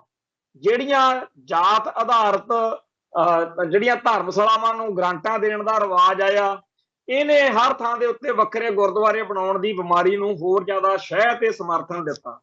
ਸੋ ਜਿਹੜਾ ਦੁਸ਼ਮਣ ਹੈ ਹਿੰਦੂਤਵਾ ਜਾਂ ਕੇਂਦਰ ਸਰਕਾਰ ਆ ਜਾਂ ਭਾਰਤੀ ਹਕੂਮਤੀ ਮਸ਼ੀਨਰੀ ਆ ਜਾਂ ਡੀਪ ਸਟੇਟ ਆ, ਉਹ ਜੋ ਕਰੇ ਸੋ ਕਰੇ, ਉਹਦਾ ਤਾਂ ਕੰਮ ਆ, ਉਹਨੇ ਤਾਂ ਦੁਸ਼ਮਣ ਬਾਤ ਕਰੇ ਅਣਹੋਣੀ। ਪਰ ਅਸੀਂ ਕੀ ਕਰਦੇ ਹਾਂ? ਸਾਨੂੰ ਉਹਨਾਂ ਬਿਮਾਰੀਆਂ ਵੱਲ, ਉਹਨਾਂ ਗਲਤ ਚੀਜ਼ਾਂ ਵੱਲ ਧਿਆਨ ਦੇਣਾ ਚਾਹੀਦਾ। ਸਾਨੂੰ ਆਪ ਨਿਸ਼ਾਨਦੇਹੀ ਕਰਨੀ ਚਾਹੀਦੀ ਹੈ। ਖਾੜਕੂ ਲਹਿਰ ਦੌਰਾਨ ਅਸੀਂ ਇਹ ਚੀਜ਼ ਦੇਖੀ ਕਿ ਕਦੇ ਕਿਸੇ ਯੋਧੇ ਨੇ ਕਿਸੇ ਦੂਜੇ ਦੀ ਜਾਤ ਬਾਰੇ ਕੋਈ ਨਾਵਾਚਕ ਗੱਲ ਕਦੇ ਨਹੀਂ ਸੀ ਸੋਚੀ ਜਾਂ ਕਰੀ, ਕਿਉਂਕਿ ਸਾਰਿਆਂ ਨੂੰ ਪਤਾ ਸੀ ਕਿ ਦੁਸ਼ਮਣ ਜਿਹੜਾ ਹੈ, ਦਿੱਲੀ ਦਰਬਾਰ ਜਿਹੜਾ ਹੈ ਜਿਹਦੇ ਖਿਲਾਫ ਲੜ ਰਹੇ ਆ, ਉਹਨੇ ਜਿਹੜੀ ਗੋਲੀ ਚਲਾਉਣੀ ਆ, ਉਹ ਇਹ ਨਹੀਂ ਹੋਣਾ ਕਿ ਜਿਹੜਾ ਜੱਟ ਸਿੱਖ ਆ ਵੀ ਉਹਦਾ ਲਿਹਾਜ਼ ਕਰ ਜੂਗੀ ਤੇ ਜਿਹੜਾ ਦੂਜੀ ਬਰਾਦਰੀ ਦਾ ਸਿੱਖ ਆ ਵੀ ਉਹਦੇ ਛੇਤੀ ਜਿਹੜਾ ਹੈਗਾ ਉਹਦਾ ਛੇਤੀ ਮਾਰ ਦੂਗੀ। ਇਹੋ ਜਿਹੀ ਕੋਈ ਗੱਲ ਨਹੀਂ। ਸੋ ਸਾਰੇ ਸਾਂਝੀ ਗੱਲ ਲਈ ਲੜਨ ਵਾਲੇ ਮਰਨ ਵਾਲੇ ਯੋਧਿਆਂ ਨੇ ਉਸ ਦੌਰ ਦੇ ਵਿੱਚ ਬੇਮਿਸਾਲ ਜਿਹੜਾ ਹੈਗਾ ਇਤਿਹਾਸ ਆ ਉਹ ਸਿਰਜਿਆ। ਜਿਵੇਂ ਅੱਜ ਕੱਲ ਕਈ ਕਹਿ ਦਿੰਦੇ ਨੇ ਕਿ ਜਾਤ ਪਾਤ ਨੂੰ ਬਹੁਤ ਜਿਹੜਾ ਪ੍ਰਚਾਰ ਹੋਇਆ ਇਹਦੇ ਖਿਲਾਫ, ਪਰ ਆਈਲੈਟਸ ਨੇ ਇਹ ਚੀਜ਼ ਜਿਹੜੀ ਆ ਖਤਮ ਕਰਤੀ, ਕਿਉਂਕਿ ਹੁਣ ਲੋਕ ਇਹ ਨਹੀਂ ਪੁੱਛਦੇ ਵੀ ਤੇਰੀ ਜਾਤ ਬਰਾਦਰੀ ਕਿਹੜੀ ਆ। ਹੁਣ ਤਾਂ ਬਾਹਰ ਜਾਣ ਦੇ ਲਈ, ਕੈਨੇਡਾ ਅਮਰੀਕਾ ਜਾਣ ਦੇ ਲਈ ਇਹ ਦੇਖਦੇ ਆ ਕਿ ਕੁੜੀ ਜਾਂ ਮੁੰਡੇ ਦੇ ਬੈਂਡ ਕਿੰਨੇ ਆ ਤੇ ਖਰਚਾ ਕਰਕੇ ਬਾਹਰ ਜਾਣ। ਸੋ ਜਿਹੜਾ ਇਹ ਸਾਰਾ ਕੁਝ ਅੱਜ ਦੇ ਸਮੇਂ 'ਚ ਚੱਲ ਰਿਹਾ, ਉਹਦੇ ਵਿੱਚ ਸਾਨੂੰ ਇਹ ਗੱਲ ਦੇ ਉੱਤੇ ਧਿਆਨ ਦੇਣਾ ਪਊਗਾ। ਪਰ ਕਰੀਏ ਕੀ? ਜਿਹੜੀਆਂ ਸਾਡੀਆਂ ਸੰਸਥਾਵਾਂ ਨੇ ਉਹਨੂੰ ਬਾਦਲ ਕਿਵੇਂ ਗ੍ਰਹਿਣ ਲਾਇਆ ਹੋਇਆ। ਅਕਾਲ ਤਖਤ ਸਾਹਿਬ, ਸ਼੍ਰੋਮਣੀ ਗੁਰਦੁਆਰਾ ਪ੍ਰਬੰਧਕ ਕਮੇਟੀ ਸਾਡੀਆਂ ਮੇਨ ਸੰਸਥਾਵਾਂ ਨੇ। ਜੇ ਅਸੀਂ ਇੱਕ ਲਿਸਟ ਬਣਾਈਏ ਤੇ ਜਿਹੜੇ ਸਾਡੇ ਸਿੱਖ ਨਾਇਕ ਨੇ, ਅਸੀਂ ਉਹਨਾਂ ਦੀ ਇੱਕ ਲਿਸਟ ਤਿਆਰ ਕਰੀਏ ਜਿਹਦੇ ਵਿੱਚ ਸਾਰਿਆਂ ਦੇ ਦਿਨ ਤਿਉਹਾਰ ਜਿਹੜੇ ਨੇ ਉਹ ਮਨਾਏ ਜਾਣ। ਜਾਣੀ ਕਿ ਚਾਹੇ ਉਹ ਸਾਡੇ ਬਾਣੀਕਾਰ ਨੇ ਜਿਨ੍ਹਾਂ ਦਾ ਭਗਤ ਸਾਹਿਬਾਨ ਦਾ ਗੁਰੂ ਗ੍ਰੰਥ ਸਾਹਿਬ ਦੇ ਵਿੱਚ ਜਿਨ੍ਹਾਂ ਦੀ ਬਾਣੀ ਦਰਜ ਹੈ, ਉਹਨਾਂ ਸਾਰਿਆਂ ਦੇ ਦਿਨ ਮਨਾਏ ਜਾਣ। ਜਿੱਦਣ ਭਗਤ ਰਵਿਦਾਸ ਜੀ ਦਾ ਦਿਹਾੜਾ ਹੋਵੇ ਤਾਂ ਜਿਹੜੇ ਰਵਿਦਾਸੀਏ ਭਾਈਚਾਰੇ ਦੇ ਲੋਕ ਨੇ ਉਹ ਹੁਮ ਹੁਮਾ ਕੇ ਦਰਬਾਰ ਸਾਹਿਬ ਪਹੁੰਚਣ ਤੇ ਦੀਵਾਨ ਸਥਾਨ ਮੰਜੀ ਸਾਹਿਬ ਦੇ ਵਿੱਚ ਵੱਡਾ ਪ੍ਰੋਗਰਾਮ ਹੋਵੇ ਤੇ ਉਹ ਕਹਿਣ ਕਿ ਅੱਗੋਂ ਪਿੱਛੋਂ ਤਾਂ ਅਸੀਂ ਆਪਦੇ ਪਿੰਡ ਵਾਲੇ ਗੁਰਦੁਆਰੇ 'ਚ ਜਿਹੜਾ ਉਹ ਭਗਤ ਰਵਿਦਾਸ ਜੀ ਦਾ, ਗੁਰੂ ਰਵਿਦਾਸ ਜੀ ਨੂੰ ਉਹ ਕਹਿ ਕੇ ਚੇਤੇ ਕਰਦੇ ਆ ਵੀ ਉਹਨਾਂ ਦਾ ਦਿਨ ਮਨਾਉਣਾ, ਪਰ ਅਸੀਂ ਜਿਹੜਾ ਮੁੱਖ ਤੌਰ ਦੇ ਉੱਤੇ ਦਿਨ ਦੇ ਦਿਨ ਜਿਹੜਾ ਹੈ ਉਹ ਅੰਮ੍ਰਿਤਸਰ ਪਹੁੰਚਾਂਗੇ। ਇਵੇਂ ਹੀ ਭਗਤ ਕਬੀਰ ਜੀ ਦਾ, ਇਵੇਂ ਹੀ ਭਗਤ ਨਾਮਦੇਵ ਜੀ ਦਾ ਤੇ ਹੋਰ ਜਿੰਨੇ ਵੀ ਭਗਤ ਹੋਏ ਨੇ ਜਿਨ੍ਹਾਂ ਦੀ ਬਾਣੀ ਦਰਜ ਆ, ਉਹਨਾਂ ਸਾਰਿਆਂ ਦੇ ਦਿਹਾੜੇ ਸ਼੍ਰੋਮਣੀ ਕਮੇਟੀ ਨੂੰ ਮਨਾਉਣੇ ਚਾਹੀਦੇ। ਤੇ ਦੂਜੇ ਜਿਹੜੇ ਸਾਡੇ ਕੌਮ ਦੇ ਨਾਇਕ ਨੇ, ਭਾਈ ਮਰਦਾਨਾ ਜੀ ਤੋਂ ਲੈ ਕੇ ਭਾਈ ਵਿਧੀ ਚੰਦ ਜੀ, ਭਾਈ ਮਤੀ ਦਾਸ ਜੀ, ਭਾਈ ਸਤੀ ਦਾਸ ਜੀ, ਭਾਈ ਡੱਲਾ ਜੀ, ਤੇ ਇਵੇਂ ਹੀ ਬਾਬਾ ਵੀਰ ਸਿੰਘ ਤੇ ਬਾਬਾ ਧੀਰ ਸਿੰਘ, ਜਿਨ੍ਹਾਂ ਨੂੰ ਜਦੋਂ ਬੰਦੂਕ ਦੀ ਪਰਖ ਦਾ ਉਹਨਾਂ ਨੂੰ ਜਦੋਂ ਸੁਨੇਹਾ ਲੱਗਿਆ, ਅੱਗੜ ਪਿੱਛੜ ਭੱਜੇ ਆਏ ਉਹ ਪਿਓ ਪੁੱਤ ਵੀ ਅਸੀਂ ਇਸ ਮੌਕੇ ਗੁਰੂ ਸਾਹਿਬ ਦੀ ਬੰਦੂਕ ਦੇ ਜਿਹੜੀ ਪਰਖ ਉਹਨਾਂ ਨੇ ਕਰਨੀ ਆ, ਅਸੀਂ ਮੂਹਰੇ ਖੜਾਂਗੇ। ਇਵੇਂ ਹੀ ਭਾਈ ਨਵਾਹੂ ਸਿੰਘ ਜੀ, ਜਿਨ੍ਹਾਂ ਨੇ ਲਖਪਤ ਰਾਏ ਦੇ ਭਰਾ ਨੂੰ, ਜਸਪਤ ਰਾਏ ਨੂੰ ਹਾਥੀ ਉੱਤੇ ਬੈਠੇ ਨੂੰ ਪੂਛ ਫੜ ਕੇ ਚੜ ਗਿਆ ਸੀ ਭਾਈ ਨਵਾਹੂ ਸਿੰਘ। ਉੱਤੇ ਚੜੇ ਦਾ ਉਹਦਾ ਜਿਹੜਾ ਸਿਰ ਸੀਗਾ ਉਹ ਇਉਂ ਲਾ ਰਿਹਾ ਜਿਵੇਂ ਕੱਦੂ ਲਾਹੀ ਦਾ ਨਾ ਵੇਲ ਦੇ ਨਾਲੋਂ, ਇਉਂ ਲਾ ਰਿਹਾ ਸੀ। ਤੇ ਭਾਈ ਸੁੱਖਾ ਸਿੰਘ, ਭਾਈ ਮਹਿਤਾਬ ਸਿੰਘ, ਭਾਈ ਗਰਜਾ ਸਿੰਘ, ਭਾਈ ਬੋਤਾ ਸਿੰਘ ਤੇ ਹੋਰ ਬੇਸ਼ੁਮਾਰ ਸਾਡੇ ਜਿਹੜੇ ਯੋਧੇ ਨੇ, ਇਹਨਾਂ ਸਾਰਿਆਂ ਦੇ ਦਿਨ ਤਿਉਹਾਰ ਜਿਹੜੇ ਆ ਉਹ ਸ਼੍ਰੋਮਣੀ ਗੁਰਦੁਆਰਾ ਪ੍ਰਬੰਧਕ ਕਮੇਟੀ ਨੂੰ ਅਕਾਲ ਤਖਤ ਸਾਹਿਬ ਦੀ ਛਤਰ ਛਾਇਆ ਹੇਠ ਮਨਾਉਣੇ ਚਾਹੀਦੇ। ਹੁਣ ਜਦੋਂ ਮੈਂ ਇਹ ਸ਼ਬਦ ਬੋਲ ਰਿਹਾ ਤਾਂ ਸੁਣਨ ਵਾਲੇ ਸਰੋਤਿਆਂ ਦੇ ਕਈਆਂ ਦੇ ਦਿਮਾਗ ਵਿੱਚ ਇਹ ਗੱਲ ਆ ਸਕਦੀ ਆ ਕਿ ਘੁਮਾਣ ਕਹੀ ਤਾਂ ਜਾ ਰਿਹਾ ਪਰ ਮਨਾਏ ਤਾਂ ਜਾਂਦੇ ਆ। ਹਾਂ ਵੀਰੋ, ਸੱਚੀ ਗੱਲ ਆ, ਬਹੁਤ ਸਾਰੇ ਦਿਨ ਤਿਉਹਾਰ ਜਿਹੜੇ ਆ ਉਹ ਸ਼੍ਰੋਮਣੀ ਕਮੇਟੀ ਵੱਲੋਂ ਮਨਾਏ ਜਾਣ ਲੱਗ ਪਏ ਨੇ, ਪਰ ਉਹ ਇੰਨਾ ਲੁਕੋ ਕੇ ਜੇ ਇੰਨਾ ਚੋਰਾਂ ਜਿਹਾ ਵਾਂਗੂ ਇੰਨਾ ਅਜੀਬ ਜਿਹੇ ਤਰੀਕੇ ਨਾਲ ਮਨਾਏ ਜਾਂਦੇ ਨੇ ਬਈ ਜਾਣੀ ਕਿ ਗੱਲ ਕਹਿਣ ਜੋਗੇ ਵੀ ਹੋ ਜਾਈਏ ਤੇ ਕੋਈ ਗੱਲ ਦਾ ਅਸਰ ਨਾ ਹੋਵੇ। ਜੇ ਕਿਤੇ ਇਹ ਦਿਹਾੜੇ ਉਵੇਂ ਮਨਾਏ ਜਾਣ ਜਿਵੇਂ ਆਪਾਂ ਗੁਰੂ ਨਾਨਕ ਸਾਹਿਬ ਜੀ ਦਾ, ਗੁਰੂ ਗੋਬਿੰਦ ਸਿੰਘ ਜੀ ਦਾ, ਜਾਂ ਹੋਰ ਜਿਹੜੇ ਸਾਡੇ ਵੱਡੇ ਦਿਨ ਜਦੋਂ ਆਪਾਂ ਮਨਾਉਂਦੇ ਆ, 9ਵੇਂ ਪਾਤਸ਼ਾਹ ਦਾ ਸ਼ਹੀਦੀ ਪੁਰਬ ਮਨਾਉਂਦੇ ਆ, 5ਵੇਂ ਪਾਤਸ਼ਾਹ ਦਾ ਸ਼ਹੀਦੀ ਪੁਰਬ ਮਨਾਉਂਦੇ ਆ, ਜੇ ਕਿਤੇ ਉਵੇਂ ਸ਼ਾਨ ਨਾਲ ਵੱਡੇ ਪ੍ਰਚਾਰ ਨਾਲ ਵੱਡੇ ਪੱਧਰ ਤੇ ਮਨਾਏ ਜਾਣ ਫਿਰ ਉਹ ਜਿਹੜਾ ਭਾਈਚਾਰਾ ਉਹਨੂੰ ਵੀ ਤਸੱਲੀ ਹੋਵੇ। ਆਪਾਂ ਤਾਂ ਦਫੇੜ ਪਾਉਂਦੇ ਆ, ਆਪਾਂ ਤਾਂ ਇਸ ਤਰੀਕੇ ਨਾਲ ਮਨਾਉਂਦੇ ਆ ਕਿ ਉਹਨਾਂ ਨੂੰ ਲੱਗੇ ਕਿ ਮਨਾਇਆ ਤਾਂ ਹੈਗਾ ਪਰ ਉਹ ਗੱਲ ਨਹੀਂ ਇਹਨਾਂ ਨੇ ਕੀਤੀ ਜਿਵੇਂ ਕਰਨੀ ਚਾਹੀਦੀ ਸੀ। ਜਦੋਂ ਗੁਰੂ ਸਾਹਿਬਾਨ ਨੇ, ਸਿੱਖ ਇਤਿਹਾਸ ਨੇ ਇਹਨਾਂ ਨੂੰ ਪੂਰਾ ਬਣਦਾ ਮਾਣ ਦੇ ਦਿੱਤਾ ਹੋਇਆ ਹੈ ਤਾਂ ਸਾਨੂੰ ਭਾਈ ਕੀ ਬਿਮਾਰੀ ਪਈ ਹੋਈ, ਪਰ ਕਰੀਏ ਕੀ? ਸਿੱਖ ਸੰਸਥਾਵਾਂ ਦੇ ਉੱਤੇ ਕਾਬਜ ਲੋਕਾਂ ਦੇ ਦਿਲ ਦਿਮਾਗ ਦੇ ਅੰਦਰ ਤੁਸੀਂ ਪੈਸਾ ਪੱਲਿਓ ਲਾਉਣਾ, ਗੁਰੂ ਦੀ ਗੋਲਕ ਦਾ ਪੈਸਾ, ਸਾਧਨ ਤੇ ਜਿਹੜੇ ਇਮਾਰਤਾਂ ਨੇ ਉਹ ਗੁਰੂ ਘਰ ਦੇ ਨੇ। ਜਿਹੜਾ ਦੀਵਾਨ ਸਥਾਨ ਮੰਜੀ ਸਾਹਿਬ ਆ ਉੱਥੇ ਜੇਕਰ ਕਿਸੇ ਦਿਨ ਤਿਉਹਾਰ ਮੌਕੇ ਜਿਸ ਵੀ ਸਾਡੇ ਲਾਇਕ ਦਾ, ਹੀਰੋ ਦਾ, ਸਾਡੇ ਯੋਧੇ ਦਾ ਜਾਂ ਸਾਡੀ ਸਤਿਕਾਰਤ ਸ਼ਖਸੀਅਤ ਦਾ ਜੇ ਗੁਣ ਗਾਇਨ ਹੋ ਰਿਹਾ ਹੋਵੇ ਤਾਂ ਉਸ ਦੀਵਾਨ ਸਥਾਨ ਮੰਜੀ ਸਾਹਿਬ ਦੀ ਸ਼ੋਭਾ ਵਧੂਗੀ ਹੋਈ, ਸ਼੍ਰੋਮਣੀ ਕਮੇਟੀ ਦੀ ਸ਼ਾਨ ਵਧੂਗੀ ਹੋਈ ਕਿ ਸੱਚੀ ਗੱਲ ਕਰ ਰਹੇ ਨੇ, ਗੁਰਮਤਿ ਦਾ ਪ੍ਰਚਾਰ ਕਰ ਰਹੇ ਨੇ, ਸਿੱਖਾਂ ਨੂੰ ਆਪਦੇ ਇਤਿਹਾਸ ਨਾਲ ਜੋੜ ਰਹੇ ਨੇ। ਪਰ ਪਤਾ ਨਹੀਂ ਕਿਹੜੀ ਉਹ ਸ਼ਕਤੀ ਆ ਜਿਹੜੀ ਇਹਨਾਂ ਨੂੰ ਡਰਾਈ ਫਿਰਦੀ ਆ ਵੀ ਹਾਏ ਤੁਸੀਂ ਦੇਖਿਓ ਕਿਤੇ ਇਹਨਾਂ ਦੇ ਦਿਨ ਨਾ ਮਨਾ ਲਿਓ। ਪਤਾ ਨਹੀਂ ਭਾਈ ਬਚਿੱਤਰ ਸਿੰਘ ਦਾ ਦਿਨ ਮਨਾਉਣ ਚ ਕੀ ਇਤਰਾਜ਼ ਆ, ਬਾਬਾ ਜੀਵਨ ਸਿੰਘ ਜਾਂ ਭਾਈ ਜੈਤਾ ਜੀ ਰੰਗਰੇਟੇ ਗੁਰ ਕੇ ਬੇਟੇ ਦਾ ਦਿਨ ਮਨਾਉਣ ਚ ਕੀ ਇਤਰਾਜ਼ ਹੋ ਸਕਦਾ? ਪਰ ਮਨਾਉਂਦੇ ਵੀ ਆ, ਪਰ ਮਨਾਉਂਦੇ ਇਉਂ ਆ ਵੀ ਉਹਦੀ ਜਿਹੜੀ ਮਨਾਉਣ ਦੀ ਗੱਲ ਆ ਉਹ ਬਣਦੀ ਨਹੀਂ। ਸੋ ਅਸੀਂ ਹੱਥ ਬੰਨ ਕੇ ਬੇਨਤੀਆਂ ਕਰ ਸਕਦੇ ਹਾਂ ਅੱਜ ਤਾਂ, ਪਰ ਸੱਚੇ ਪਾਤਸ਼ਾਹ ਕਦੇ ਕਿਰਪਾ ਕਰਨ, ਸੱਚੀ ਸੁੱਚੀ ਸੋਚ ਵਾਲੇ, ਗੁਰੂ ਨੂੰ, ਧਰਮ ਨੂੰ ਪਿਆਰ ਕਰਨ ਵਾਲੇ ਲੋਕ ਆ ਜਿਹੜੇ ਉਹ ਕਿਤੇ ਸ਼੍ਰੋਮਣੀ ਗੁਰਦੁਆਰਾ ਪ੍ਰਬੰਧਕ ਕਮੇਟੀ ਉੱਤੇ ਕਾਬਜ ਹੋ ਸਕਣ ਤੇ ਫਿਰ ਇੱਕ ਲਿਸਟ ਬਣੇ ਵੀ ਆਹ ਜਿਹੜੇ ਨੇ ਦਿਨ ਇਹ ਲਾਜ਼ਮੀ ਮਨਾਉਣੇ ਆ। ਕਿੰਨੇ ਕੁ ਦਿਨ ਹੋਣਗੇ? 500 ਇਹੋ ਜਿਹਾ ਸਾਡੇ ਕੋਲੇ ਨਾਇਕ ਜਾਂ ਉਹ ਦਿਨ ਜਿਹਨਾਂ ਦੇ ਮਨਾਏ ਜਾਣੇ। ਤੇ ਜਦੋਂ ਇੱਕ ਵਾਰੀ ਕੰਮ ਸ਼ੁਰੂ ਹੋ ਗਿਆ ਫਿਰ ਤੁਸੀਂ ਉਹਦੇ ਅਸਰ ਦੇਖੋ। ਜਿੱਦਣ ਰਵਿਦਾਸੀਆ ਭਾਈਚਾਰੇ ਨੂੰ ਇਹ ਦਿਖੂਗਾ ਕਿ ਅੱਜ ਸਾਡੇ ਭਗਤ ਰਵਿਦਾਸ ਜੀ ਦਾ ਦਿਹਾੜਾ ਅਸੀਂ ਆਪਦੇ ਪਿੰਡ ਨਹੀਂ, ਅਸੀਂ ਅੰਮ੍ਰਿਤਸਰ ਜਾ ਕੇ ਮਨਾਉਣਾ। ਜਦੋਂ ਕਬੀਰ ਪੰਥੀਏ ਭਗਤ ਕਬੀਰ ਜੀ ਦਾ ਦਿਨ ਮਨਾਉਣ ਲਈ ਪਹੁੰਚਣਗੇ, ਜਦੋਂ ਹੋਰ ਜਿਹੜੇ ਇਸ ਤਰੀਕੇ ਨਾਲ ਦਿਨ, ਉਹ ਸਾਰਿਆਂ ਨੂੰ ਇੱਕ ਸਤਿਕਾਰ ਪਿਆਰ ਵਧੂਗਾ।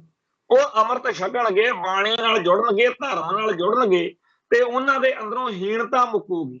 ਇੱਕ ਚੀਜ਼ ਹੋਰ ਆ, ਬਹੁਤ ਸਾਰੇ ਇਹੋ ਜਿਹੇ ਸਿੱਖੀ ਦੇ ਭੇਖ ਦੇ ਵਿੱਚ ਵਿਚਰਦੇ ਇਹੋ ਜਿਹੇ ਡੇਰੇ ਜਾਂ ਡੇਰੇਦਾਰ ਨੇ ਜਿਹੜੇ ਜਾਤ ਪਾਤ ਦੇ ਆਧਾਰ ਦੇ ਉੱਤੇ ਵਿਤਕਰੇ ਕਰਦੇ।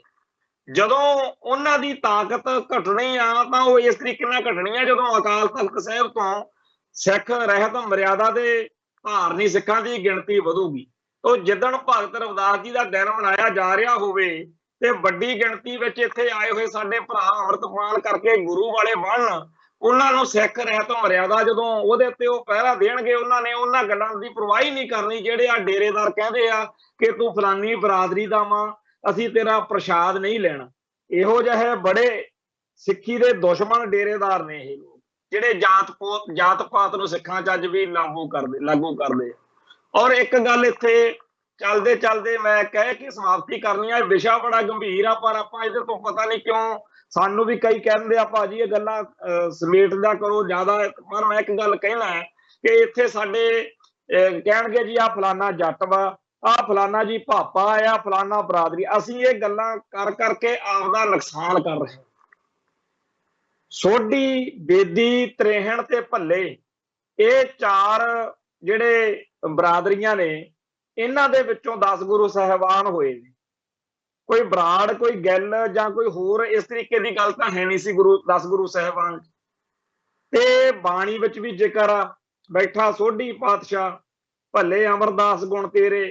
ਤੇ ਜਦੋਂ ਗੁਰੂ ਸਾਹਿਬਾਨ ਜਿਹੜੇ ਆ ਉਹਨਾਂ ਨੇ ਸਾਨੂੰ ਇਹ ਮੱਤ ਦਿੱਤੀ ਆ ਕਿ ਜਾਤ ਦਾ ਗਰਭ ਨਾ ਕਰ, ਜਦੋਂ ਜਾਤ ਦਾ ਗਰਭ ਨਾ ਕਰਨ ਦਾ ਹੁਕਮ ਦਿੱਤਾ ਸਾਨੂੰ, ਤੇ ਐਵੇਂ ਸਾਨੂੰ ਹੀਣ ਭਾਵਨਾ ਤੋਂ ਵੀ ਸਾਨੂੰ ਉੱਭਰਨ ਦਾ ਹੁਕਮ ਦਿੱਤਾ।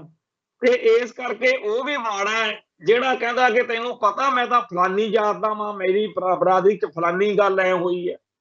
ਪਰ ਉਹ ਵੀ ਓਨਾ ਹੀ ਮਾੜਾ ਜਿਹੜਾ ਕਹਿੰਦਾ ਹਾਏ ਹਾਏ ਮੇਰੀ ਤਾਂ ਜਾਤ ਨਿੱਕੀ ਆ, ਮੈਂ ਤਾਂ ਫਲਾਨਾ। ਤੋ ਇਹ ਜਿਹੜਾ ਸਾਰਾ ਇਸ ਵੇਲੇ ਵਰਤਾਰਾ, ਇਹ ਬ੍ਰਾਹਮਣਵਾਦ ਨੂੰ ਸੂਤ ਬਹਿੰਦਾ, ਦਲਿਤ ਸਿੱਖ ਨੂੰ ਬਾਕੀ ਸਿੱਖ ਸਮਾਜ ਨਾਲ ਲੜਾ ਲੜਾ ਕੇ ਮਰਵਾਉਣ ਦੇ ਲਈ ਬਹੁਤ ਭੈੜੇ ਤਰੀਕੇ ਦੀਆਂ ਸਾਜ਼ਿਸ਼ਾਂ ਜਿਹੜੀਆਂ ਨੇ ਇਸ ਵੇਲੇ ਕੀਤੀਆਂ ਜਾ ਰਹੀਆਂ ਨੇ। ਉਹਨਾਂ ਸਾਰੀਆਂ ਸਾਜ਼ਿਸ਼ਾਂ ਦਾ ਤੋੜ ਆ ਜਿਹੜਾ, ਉਹ ਆਮ ਬੰਦੇ ਨੇ ਕੀ ਲੱਭਣਾ, ਆਮ ਸਿੱਖ ਨੇ ਕੀ ਲੱਭਣਾ, ਉਹ ਲੱਭਣਾ ਹੈਗਾ ਅਕਾਲ ਤਖਤ ਸਾਹਿਬ ਤੇ ਸ਼੍ਰੋਮਣੀ ਗੁਰਦੁਆਰਾ ਪ੍ਰਬੰਧਕ ਕਮੇਟੀ ਤੇ ਹੋਰ ਸਿੱਖ ਸੰਸਥਾਵਾਂ ਤੋਂ ਚੱਲ ਰਹੀ ਵੱਡੀ ਇੱਕ ਇਨਕਲਾਬੀ ਲਹਿਰ।